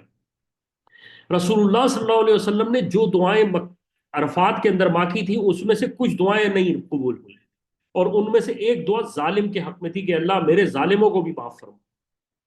پھر اللہ کے رسول علیہ الصلوۃ والسلام نے عرفات سے تھکے ہوئے آپ علیہ الصلوۃ والسلام نے پھر اپنی مزدلفہ میں دعاؤں کے لیے ہاتھ اٹھائے، اور یہ دعا اللہ تعالیٰ کی نے یہاں قبول کی کہ ظالم کے حق میں بھی، امت کے ظالموں کے حق میں بھی اللہ تعالیٰ نے دعا قبول کر لی۔ اس لیے اہل علم کہتے ہیں کہ مزدلفہ بھی قیمتی مقام ہے، اس میں بھی کچھ وقت نکالیں اور اللہ کے رسول علیہ الصلوۃ والسلام اور دعائیں مانگیں۔ اسی جگہ پر اللہ کے رسول علیہ الصلوۃ والسلام نے اجازت دے دی بوڑھوں کو، اور جن کے ساتھ عورتیں ہیں بوڑھوں کو اجازت دے دی کہ وہ ایک تہائی رات کے بعد منی چلے جائیں۔ اب عائشہ رضی اللہ عنہا کہتی ہیں مجھے پتا ہوتا تو میں بھی چلی جاتی، لیکن اکثر صحابہ رضی اللہ عنہ خود رسول اللہ صلی اللہ علیہ وسلم پوری رات وہاں رہے ہیں، تو یہ ہمارے لیے ضروری ہے مرد حضرات کے لیے کہ وہ پوری رات وہاں گزاریں۔ یہ نہ ہو کہ جو آپریٹر آپ کے ساتھ ہے وہ آپ کو جس جگہ چاہے لے جائے۔ یہ مسائل آپ کے پاس مزید آئیں گے ڈیٹیل میں نیکسٹ سیشنز کے اندر، لیکن یہ بہت امپورٹنٹ مسئلہ ہے۔ لوگوں کو دم آ جاتا ہے یہاں پر، اور دم اس وجہ سے آتا ہے کہ وہ یہاں سے رات کو نکلتے ہیں اور رات ہی کو کنکریاں مار دیتے ہیں، تو اس غلطی سے بچنا ہے، آگے ہم آپ کو بتائیں گے تفصیل کے ساتھ۔ رسول وسلم پوری رات یہاں پر رکے۔ اسی درمیان میں عروہ رضی اللہ عنہ آئے اور فرمایا یا رسول اللہ، تھکتے بھاگتے ہوئے آئے اور فرمایا یا رسول اللہ میرا میں تھک ہارا رات کو پہنچا ہوں عرفہ، اور کیا میرا حج ہو گیا یا ٹھیک نہیں ہوا؟ آپ علیہ الصلوۃ والسلام نے فرمایا اللہ تعالیٰ نے مزدلفہ کے دن کو بڑھا دیا ہے، عرفہ کے دن کو بڑھا دیا ہے، اور عرفہ کے دن کو اگلی صبح تک، یعنی جو روزے بالکل فجر کا وقت ہوتا ہے اس سے پہلے پہلے، صبح صادق سے پہلے پہلے تک جو ہے وہ وقت تک اللہ تعالیٰ نے بڑھا دیا۔ تو وہ آئے فرمایا یا رسول اللہ میں بالکل رات میں عرفہ سے گزر گیا۔ اللہ کے فرمایا تمہارا حج ہو گیا، اور یہیں پر شاید آپ علیہ الصلوۃ والسلام فرمایا الحج یوم العرفہ، کہ جس نے یوم العرفہ کر لیا اس کا حج مکمل ہو گیا۔ آپ علیہ الصلوۃ والسلام فجر تک سوئے۔ اس کے بعد آپ علیہ الصلوۃ والسلام نے اپنا، جب صبح اشراق کا وقت ہو گیا تو آپ علیہ الصلوۃ والسلام کے ایک صحابی ابن عباس رضی اللہ عنہ، انہوں نے آپ مزدلفہ سے ہی کنکریاں کلیکٹ کی، اور پھر آپ جمرات کی طرف روانہ ہو گئے۔ جب جمرات پر پہنچے تو آپ پہلی کنکری جو کہ سب سے بڑے شیطان کو لگنی تھی، وہاں پر آپ نے تلبیہ پڑھنا روک دیا۔ اب یہ وہ وقت ہے کہ یہاں سے تلبیہ پڑھنا آپ نے روک دینا ہے جیسی پہلی کنکری مارنی ہے۔ اسی درمیان میں، اسی سفر میں، جب آپ علیہ الصلوۃ والسلام سفر میں تھے مزدلفہ سے جمرات کے لیے، تو ایک ینگ خاتون آئی اور انہوں نے فرمایا یا رسول اللہ کیا میری ماں بیمار ہے تو کیا میں ان کے بدلے میں حج بدل کر سکتی ہوں؟ آپ علیہ الصلوۃ والسلام نے فرمایا کیا کسی کا حق باقی ہو تو عطا نہیں کرو گی؟ انہوں نے فرمایا یا رسول اللہ بالکل۔ تو آپ نے فرمایا پھر تمہیں والدہ کا حج کرنا چاہیے۔ آپ علیہ الصلوۃ والسلام کے ساتھ اس وقت فضل رضی اللہ عنہ ساتھ تھے، وہ ان ینگ خاتون کی طرف ان کا چہرہ ہوا تو آپ علیہ الصلوۃ والسلام نے چہرے مبارک کو حضرت فضل رضی اللہ عنہ کے چہرے کو پھیر دیا ان صحابیہ رضی اللہ عنہ کی طرف سے۔ ایک تو وہ عورت، وہ صحابی رضی اللہ عنہ جوان بھی تھیں اور یہ بھی بالکل جوان تھے، ینگ تھے، اور آپ علیہ الصلوۃ والسلام فرمایا سب سے بہترین وہ حج ہے جس میں انسان اپنی نگاہوں کو حفاظت میں رکھے۔ جب آپ علیہ الصلوۃ والسلام نے، جی شکیل بھائی سوال بعد میں کر لیجیے گا، پہلے ہم اس سیشن کو ختم کر لیں، 10 سے 12 منٹ رہ گئے۔ اس کے بعد آپ علیہ الصلوۃ والسلام نے، مجھے پتا ہے جو لوگ دمام سے ہیں ان کا شاید عصر کا وقت ہونے والا ہے، تو میں کوشش کرتا ہوں اس کو جلد کمپلیٹ کرنے کے لیے، زیادہ مسئلہ رہا نہیں۔ آپ علیہ الصلوۃ والسلام نے 63 اونٹ خود اپنے ہاتھوں سے ذبح کیے۔ یہاں سیدنا علی رضی اللہ عنہ کو باقی جو اونٹ باقی تھے، جو کہ تقریباً 100 اونٹ ٹوٹل آپ علیہ الصلوۃ والسلام کے پاس تھے۔ اب آپ سوچئے کہ 100 اونٹ آپ علیہ الصلوۃ والسلام کے پاس تھے، اور آپ علیہ الصلوۃ والسلام نے اس حج کے اوپر اپنے 100 اونٹ ذبح کیے ہیں۔ تو جو حضرات یہ کہتے ہیں کہ قربانی کیوں کر رہے ہو، اتنی زیادہ کیوں کر رہے ہو، غریبوں کو پیسہ دے دو، وہ ذرا عقلی طور پر سوچیں کہ شریعت کے تقاضے اصل مقصد ہے۔ اللہ کے رسول صلی اللہ علیہ وسلم کو ایک ہی حج